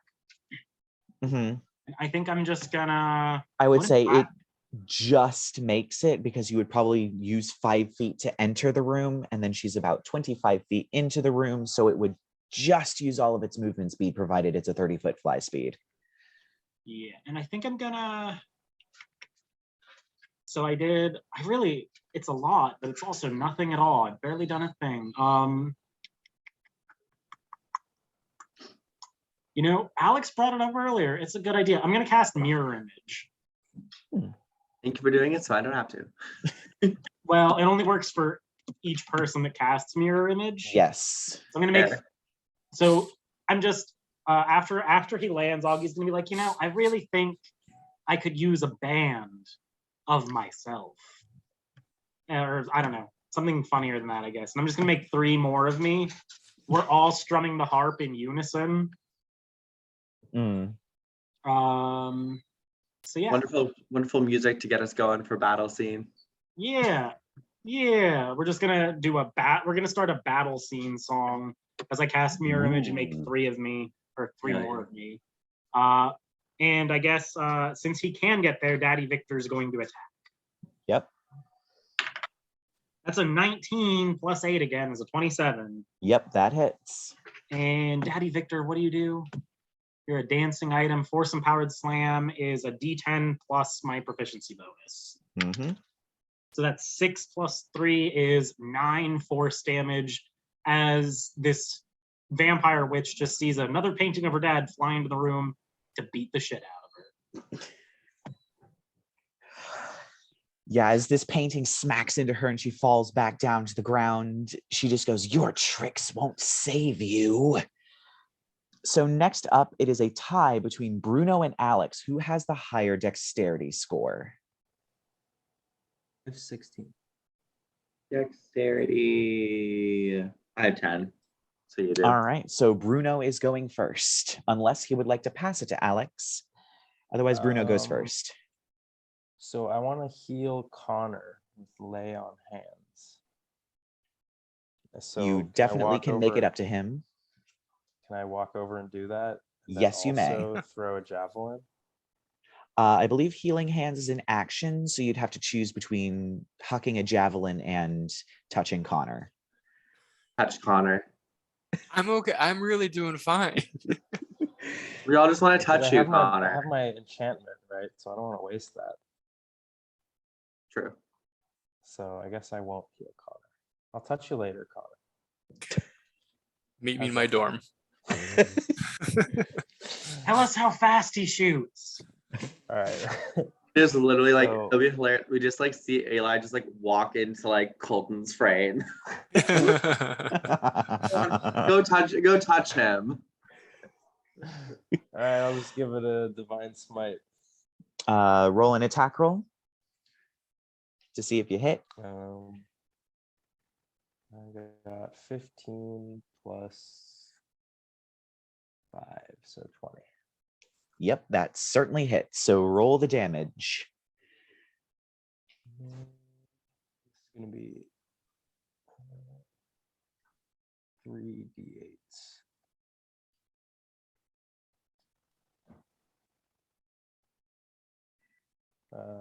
Actually 4. I need to do the base weapon. 18. 18 points of damage. Yes. All right. Yeah, you throw the javelin at her and you hit her once again in the shoulder as there's another bright flash of light and she shrieks. As the light clears, you see there is a ton of burn marks all over her body. She looks like she is hanging on for dear life.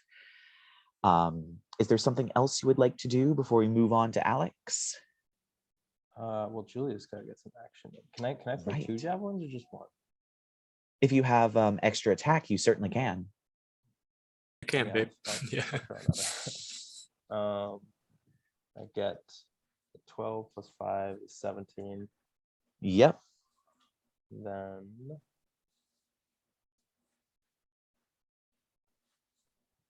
oh, this one's pretty bad. How much damage? 9.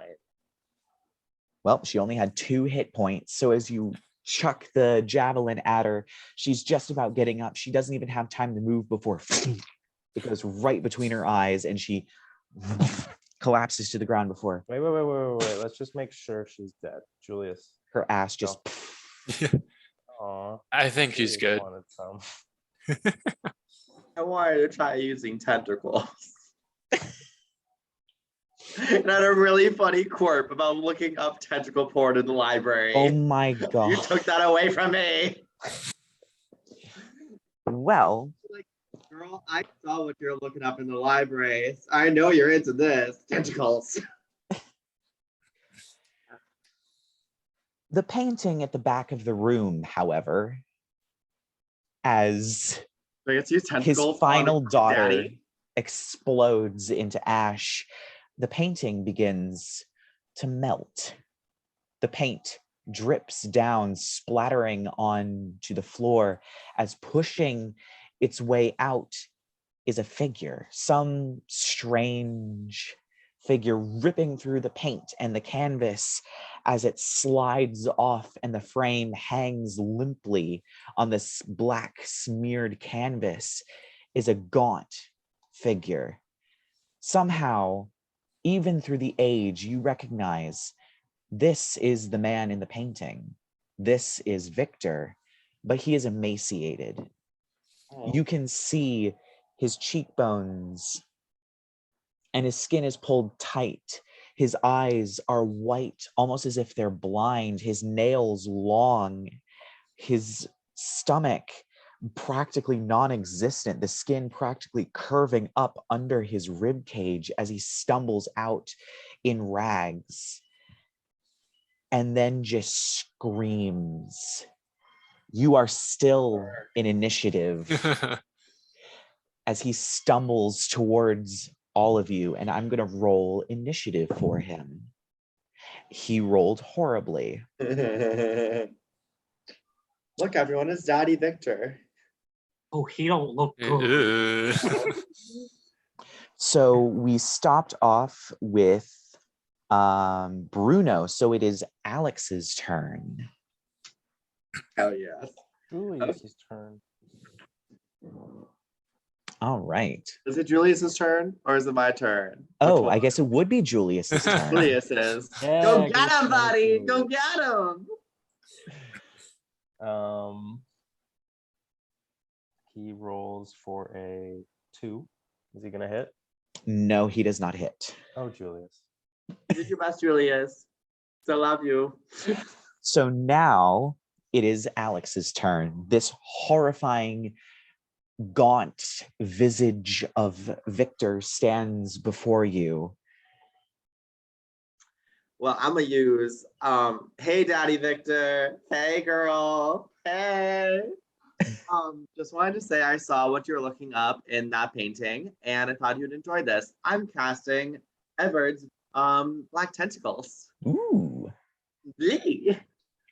So I've been in concentration up to a minute, so I'm in concentration. Squirming ebony tentacles fill a 20-foot square on the ground that you can see within range. For the duration, these tentacles turn the ground in the area into typical terrain.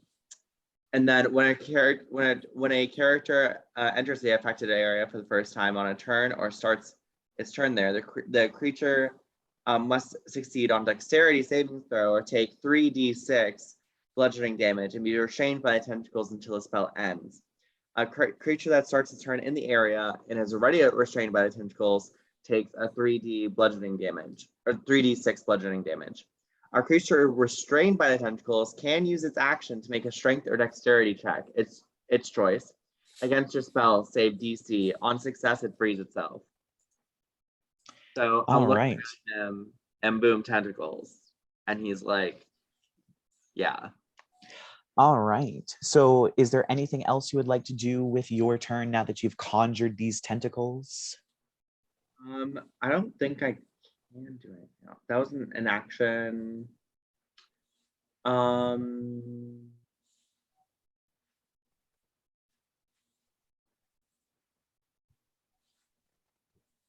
I think that's it. All right. Yeah. Well, it is Victor's turn, which means that he has to make a dexterity saving throw. Does an 18 pass? It would be your spell save DC. Spell save DC, which would be. Give me 1 second to find it on here.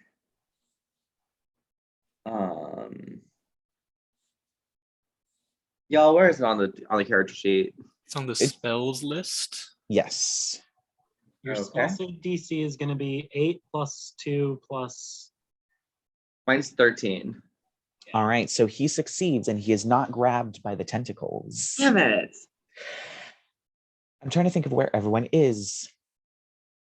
He moves forward, seeing, it seems like, I would say, Alex, Bruno, and Connor are all within, let's just say a 15-foot cone, right? Sure. All right. I need all of you to make a Constitution saving throw as you watch him rear up, looking like he's about to scream, but instead he vomits a cone of blood across the room and you are showered with it. Oof. Ew. I have a dirty 20. All right. So you pass. I also have a quote-unquote dirty 20. Eli has his Paladin aura too, so he's going to help. Yeah, I your have aura of saving throws protection. probably. So who's near me? Everybody? Oh, doesn't that? No, it's only 10 feet radius though. So, Well, so if you're the probably 15 closer to Alex than I am. Save me. So Alex would have advantage on this, I think. It says add my CHA modifier. I don't know Your what that is. charisma modifier. Yes. My charisma modifier is +3. Sweet. Oh, Because because I rolled a 17. So would I Oh. then add 3 onto that then? Yeah, so unnatural 20. 20. So you passed. Thank you. Thank you, Daddy Eli. Or Daddy wait, no. Bruno's here for all his babies. Thank you, Daddy Bruno. All right. So We do all of talk you about Bruno. pass. So you take half damage. So that was 18 points of necrotic damage. So you will all take 9. And as this bubbles and boils over your skin, it feels different for a little bit, as if something has changed, although you are not quite sure what. And that is the end of this thing's turn, Victor's turn, meaning that we go right back up to the top with Connor. Cool. You have just been vomited on. But this guy also got lower than 10? Yes. Jesus Christ. He got a 7. All right, so I'm gonna have my homunculus latch onto him and coil around his neck, and I'm gonna cast heat metal on my homunculus. Ooh. So what saving throw does he have to make for that? Double check heat metal.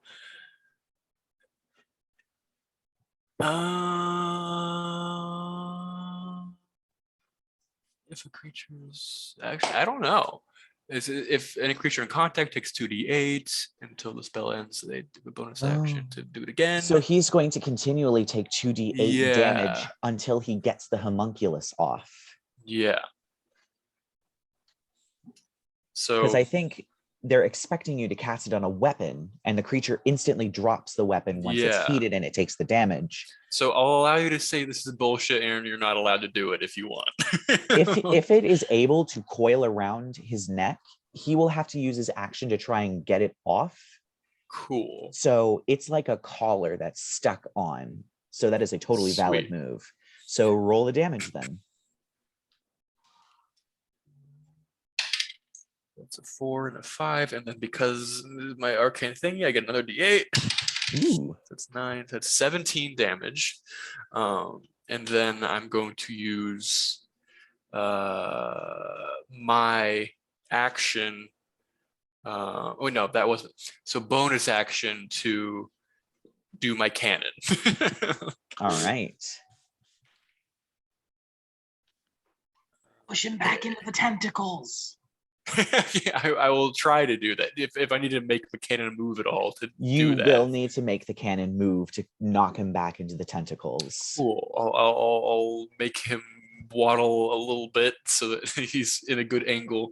And that is a 17 to hit. That is just enough. Get 2d8s.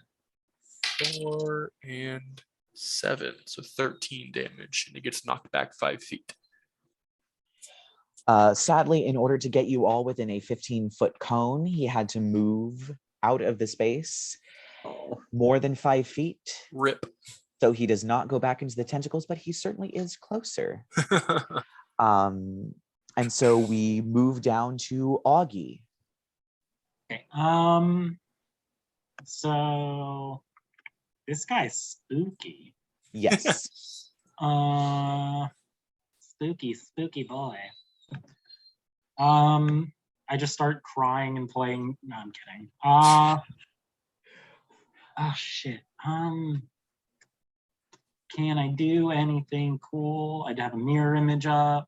You had the painting. I have yeah. I mean, my bonus action. I guess first, my bonus action. I'm gonna. How fucked up do you guys look though? Is anybody like really hurt looking?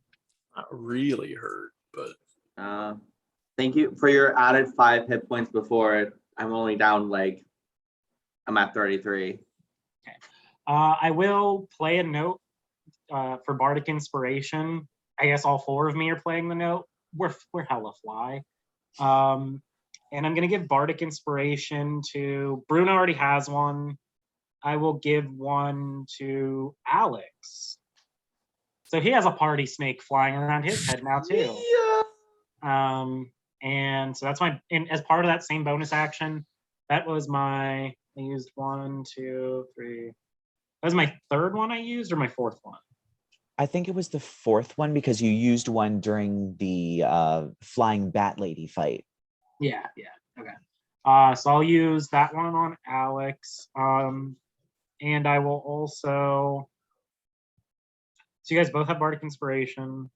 As part of that action, I'm going to have the painting of Daddy Victor go beat up Ugly Daddy Victor. That's its marching orders. Daddy on daddy violence. Go beat your own ass. And I'm just going to cast, with my action itself, he's kind of gross. So I'm going to cast Vicious Mockery. Ooh. Yeah, I'm going to cast Vicious Mockery. So, let's see. I think it's a Wisdom saving throw. Yeah. I'm just going to be like, you really need to update your profile photo on all those dating scrolls. Well, he rolled a 23 as a save. Okay, he got good. He has good wisdom, everybody.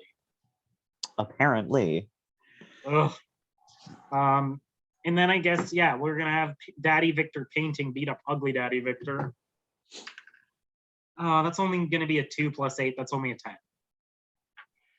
Yeah, you watch as this painting moves forward to slam, but he just puts a single hand on it and pushes it back and continues looking around almost in a daze as as his mouth opens and it's just black inside with dirty, disgusting fangs.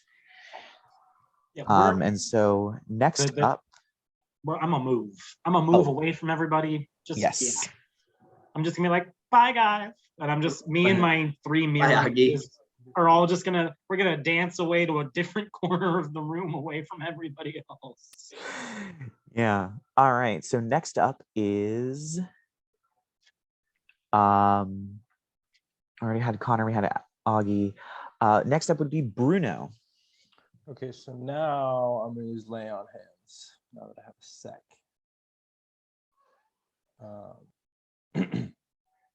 Where is Connor? Probably like 10 feet to your right. Sure, yeah. Okay, so I have 25 HP that I can give you. I mean, I'm missing more than that, but Yeah, you can but give I me can as give much you as you want. 25. How much give me however much you want. Well, I can only give, it says you can heal people from a pool of 25 HP that regenerates after. Yeah, so tell me how much of the 25 you want to give me, Dave. 25, you're missing a lot. Okay. Right, so you're up 25 hit points. Hell yeah. And then Thank God, honestly. Julius is going to go for it again. All right, sounds good. Yes, baby. He is rolling. Oof. A 5. He got a 5. Once again, as he breathes fire, doesn't seem to hit. Julius just doesn't have the greatest aim today. My boy is just sneezing all over the place. And you're giving me a hug. So now we are at Alex. Okay.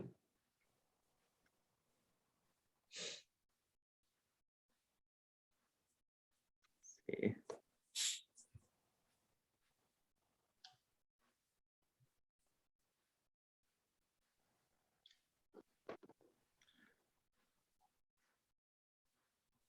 So I'm curious, is he cursed?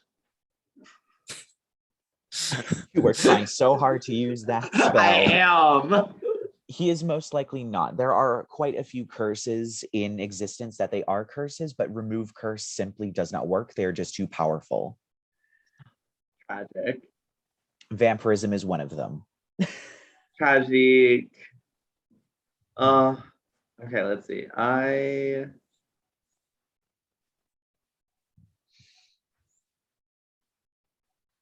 I'm gonna use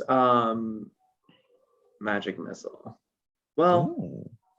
yeah, I think I'm gonna use magic missile. All right. So roll it. 1d4 plus 1 for each dart. Let's see. And what level are you casting it at? Oh, it's like level 1. Yeah, but you can cast it higher to get more darts. Oh. So you don't have to cast it at first level. Oh. Shit.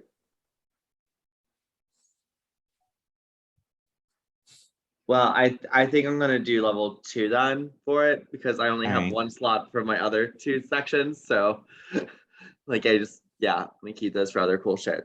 But okay, so create 3 darts with 8 darts. Dart deals 1d4, so yeah, 4.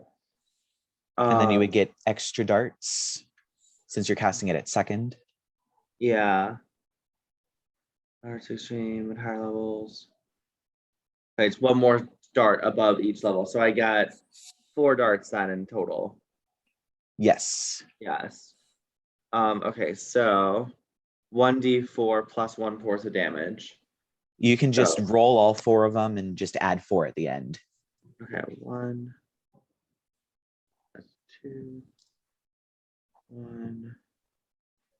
3. 2, 3. So 3, 6, 9 plus 4, 9, 10, 11, 12, 13.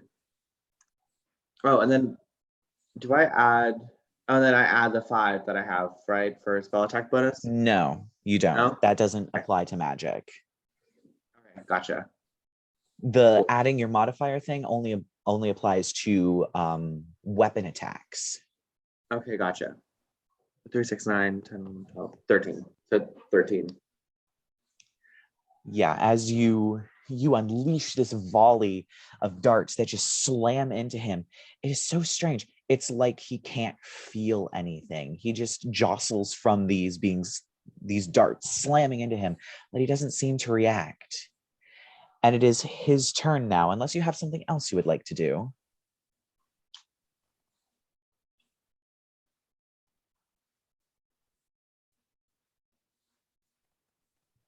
Could I roll a perception check to see why he's not reacting like in pain?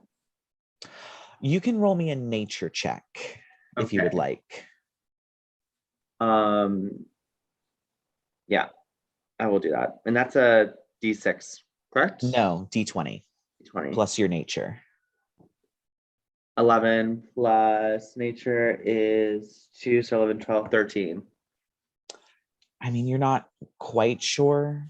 This looks like a very haggard vampire. It could just be he's so old he can't feel anything anymore. You're not quite sure.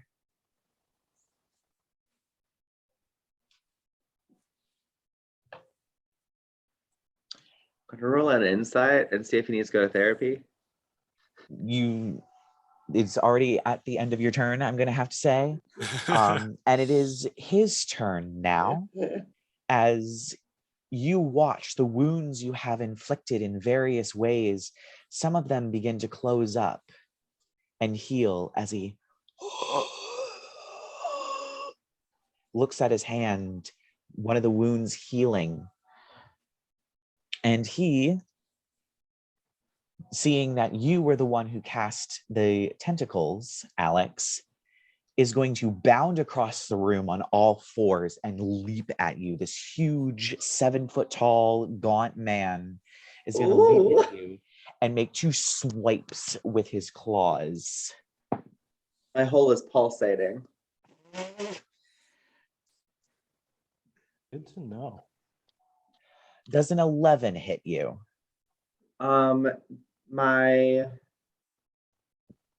Wait, I know where this is. Spell save DC, correct? That's where I look? No, your AC. Armor class. Armor class, AC, the little shield on the first page. 10, it does hit me. All right.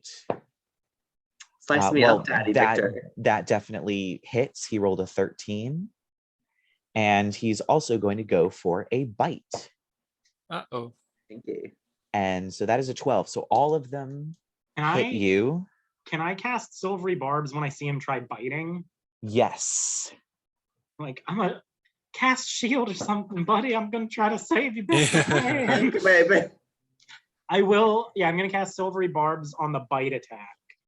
Ooh, he gets a +8 to bite and rolled a 7, and his AC is 10, so it doesn't work. I'm sorry. Can I? So even though it'll still hit him, but can I still give someone advantage with the silvery barbs? Yes, Can you it force stole the reroll? some of the it's almost like stealing possibility in a sense. You lowered the chances of him hitting, and therefore you can raise the chances of somebody else doing something cool. Or at least that's how I'm going to justify it.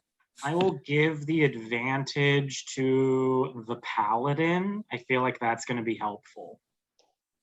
So Bruno, you get advantage on the next thing you do. Cool. So you take what does that mean? 12 points of slashing damage, Alex.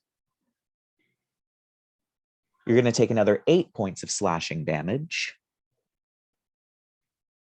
Okay. You're going to take 10 points of piercing damage. Oh, joy. Fuck. And then 7 points of necrotic damage. Okay. And your hit point maximum is reduced by 7 as he claws you and then grabs you by the shoulder and Xiao. you hit 0. I'm past 0. So initially I had 37 hit points maximum. And then there was that attack and it got reduced, but then I had the 5 extra that like Auggie gave me. And so that reduced me down to 33. And now we're just reducing all this down by 37. So let's see what that makes me. I will say it is not instant death. -4. I'm passed out. Yeah.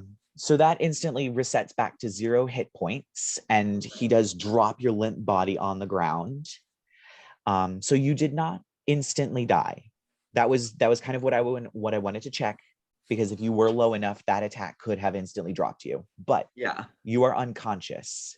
Is he gonna be a vampire now? It's his motherfucker. Let me suck all these bitches. All right, and that I believe would be the end. No, he's going to start moving towards whoever's closest, which I think Bruno is closest.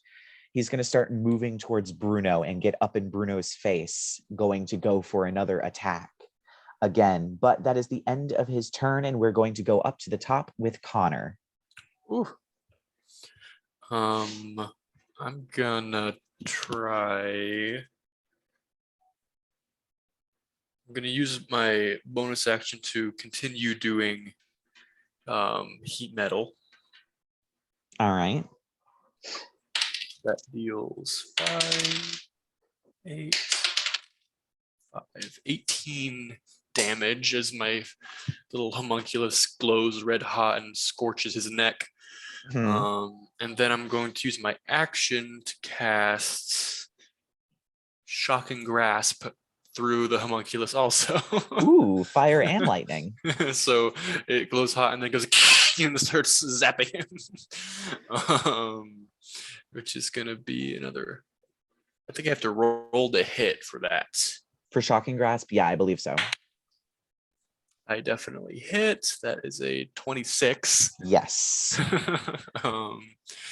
And that's another 3d8s. 6, 2, and 8. So that is 16 damage. Ooh. Yeah, he is looking super damaged as this glowing collar that is your homunculus burns and sizzles against his skin, and then the lightning arcs all over his body, his muscles convulsing, but he still doesn't seem to react at all to any of this. I'm gonna back up a bit too. Yeah. So now we are at Auggie. Fuck. I'm gonna cast Healing Word on Alex. Thank you.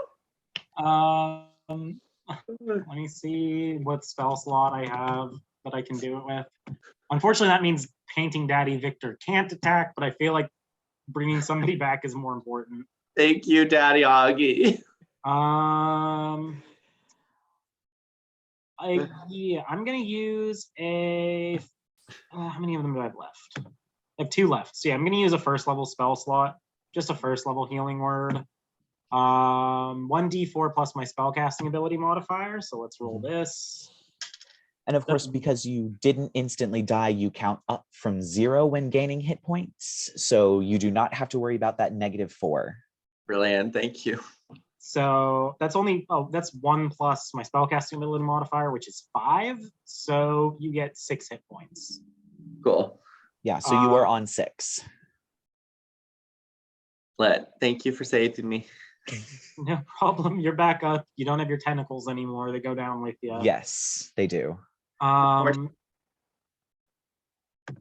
I'm just gonna, with my action, since I cast a leveled spell with my bonus action, I think the only thing I can do is cry. No, I'm kidding. Crying is a free action. Let's do, yeah, I'm turning into that meme of the bard watching their party die. Yeah. I'm gonna cast Vicious Mockery again, even if it won't actually work, just to make myself feel better. Everybody has Bardic Inspiration or Advance. Well, no, wait. Does the Bardic Inspiration he have go down with him or no? Because I gave it to Alex, but then he got downed. I think it does, because I feel like it would go down with you rather than with the recipient. Imagine just like swirling around like my unconscious body, just having a party, and then just like. Yeah, so I'm gonna Vicious Mockery. Please give me a Wisdom saving throw. All right. 13. Hey, he doesn't make it. Woo. Vicious Mockery. Where are you, bitch? It's like 2d4 psychic damage or something. Yeah, the nice part is the disadvantage on its next attack roll. So it's going to be 2d4 psychic damage. Is it only its next attack roll against you, though? Or is it just its any next attack roll roll in general? Ooh, yep. That's even better than I thought it was. Wait. Oh, shit. Okay, that's 8. That's max damage for a Vicious Mockery. 8 psychic damage. I know. Big numbers, yes. But yeah, I will. I guess I'm just gonna be like, you nasty ass old man biting young boys up in here. You're everything that's wrong with our community. You use too much teeth.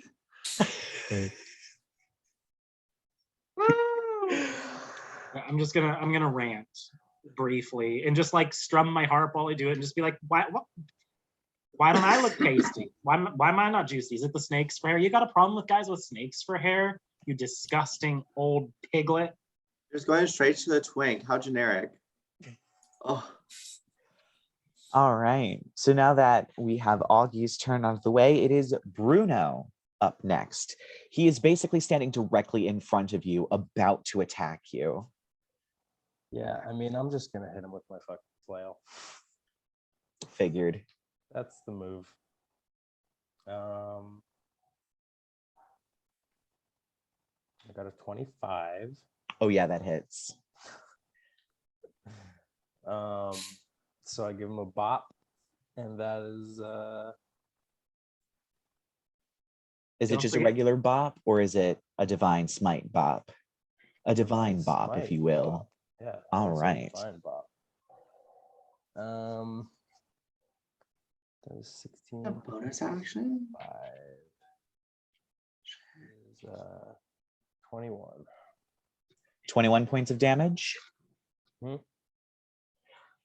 You swing your mace and you crack straight into his skull, flattening his forehead. The mace goes into his skull, and blood just starts flowing out of his mouth and out of his various wounds before he collapses to the ground, and then just begins to slowly turn into dust. This bitch. Fuck. Do I do it again or let him dust? I mean, that is up to you. I will say you are out of combat at the moment. So is he like an actual vampire? So we need to like do, what was it? Kill him in We his went to bed. dust. It wasn't sparkles. It was dust. He's turning into dust, just Dust. slower than the other three that you faced. I thought we had to be worried if he turned into mist. Same. Yes, So he's not a real vampire then. you don't know. But he's just turned into dust. Yes, But not mist. not missed. So he's not. I So plucked he's one not- of my cloves of garlic off of my necklace and put it on his dusting corpse. You do notice as you put the garlic on there, that part of the body turns to dust significantly quicker than the other parts. All right, Oh, everybody get yeah. your I got garlic. one of Get my the garlic bracelets, and I just chuck it on there, and I'm like, bitch, we're making. What do we're you know? making- The garlic actually works. The more you know. At this point, you hear a peal of thunder, and the castle shakes for a moment. You hear stones falling and glass shattering, and then it's entirely still. Part of the castle has caved away, seemingly held together by whatever magic was holding the painting and the sisters together. Seems it was broken. Probably should get out of here, shouldn't I we? was like, should we get out of here? I think we should get out of here. Should get out of here. Toodaloo. I just kind of like right as we're leaving, I have my cannon shoot the dust pile one last time, just to That be does safe. kick up the dust into the air, and it actually falls to the ground pretty quickly, scattering it. Oh, so Just- he did. Just want to be safe. Okay. Okay, Brill. So let's head back to Madame Lulu, tell her the good news, and then get the fuck out of here. But also, let's get some garlic. Groceries are expensive. Yeah, you make it out of the castle, watching as one of the turrets on one of the other sides crumbles and the stones fall into the lake below. And the We dark still- waters ripple. Oh wait, I mean, I can get us back across in a different way. We still have water yeah. breathing. It's 24 hours. Oh, okay, You do. I was gonna. We have just- water breathing. So or do we want to take the boat? Or what do we want to do here? Do we we want could to take a boat. I could turn somebody into something that can fly and carry all of us at once. That actually might be good because then we don't have to deal with Nessie. Yeah. Because this bitch is at 6 hit points. I don't want to be killed by a fucking Loch Ness monster. Thank you very much. So, Oh wait. Can I? There's no like limit on what you can turn people into with polymorph. I right? think there is a weird CR limit. Like you can't turn someone into something that is not, the CR has to be equal to or less than their level I think it has or to be their a beast. CR, I think. And yes, it think does we- have to be a beast. I think it just says beast, but it doesn't say. There's no. I'm reading the spell right now, and there's no CR limit. Huh, that is really bizarre. I'm gonna look at beasts 5e. I mean, you could always just go the classic giant eagle. Would that be able to carry all of us? Presumably, if you turn Bruno into it, you might be able to fit all of you guys on it because Bruno is going to be the one who weighs the most. she's So if you big. turn Bruno into a giant eagle, I'm ready for it. My life has Lion. been leading up to this. Bruno, I Bruno, can- Bruno, I really want to ride on you. Let's go. I want to ride you. I want you to ride me too. Let's get out of here. Come Let's on. go. Yeah. Okay. I'm gonna cast polymorph on Bruno and turn him into a giant eagle. all right. And yeah, he does have enough strength carrying one person on his back and one person in each claw to fly across the moat. Hell I'm gonna have Daddy Victor painting follow. He's active for an hour, so I'm just gonna have him follow us for as long as he can. yeah. Yeah, I'm not sure how long you guys spent with, probably only maybe about like 15 to 20 minutes. So you have about 40 to 45 minutes left of awesome flying painting before it just drops out of the sky. Okay, That's fun. Yeah, I was about to say we can still take it with us. He's not as fast as Eagle Bruno, because Eagle Bruno has an 80-foot fly speed. Right. All right, we're gonna go pick up Madame Lulu. I want to get some garlic as well. And are we taking the horse or not? No. Well, if we're Everyone taking Madame vote. Lulu, we should take the horse with us. No. Should. The horse should stay. I don't trust the horse. We should take the horse with us. All in favor of taking the horse, say caw. Caw. Bruno didn't cough. Bruno didn't cough. I'm not gonna Brutus cough for did. that one. Bruno. You can't Enough trust going horses. I'm on. telling you right now, you cannot trust horses. What did a horse ever do to you? Yeah. Tell us your steep, touching story, Connor. What did the horse do to you? Well, We for have me, I a always how much have time? They're more time on just evolutionary dead ends, hell spawn creatures that have soulless eyes. They walk on their toenails. You couldn't ride a horse, can you? You can't ride a horse, I can don't you, want Connor? to either. You cannot ride a horse, can you, Connor? Like, I feel like this is problematic because, like, you know, some of the professors at school are centaurs, right? Yeah. Well, He's they're against still horses. like mostly people. So That is so centaurophobic. I'd like I to am think that at this horse-phobic. point, I'd like to think that at this point you have made it to the cart and you're carrying Madame Lulu, and Madame Lulu is just like, you can just leave the horse. I don't care about the horse. Thank you. Wait, can we land? I'm really, really serious about getting some more garlic. My grocery bill is like out the roof. It's right there. Go pick as much garlic as you want from the Isn't it paint family, people. like- Garlands of garlic everywhere. And My like, question as well is like, what happened to the village folk that lived here? Are they all dead?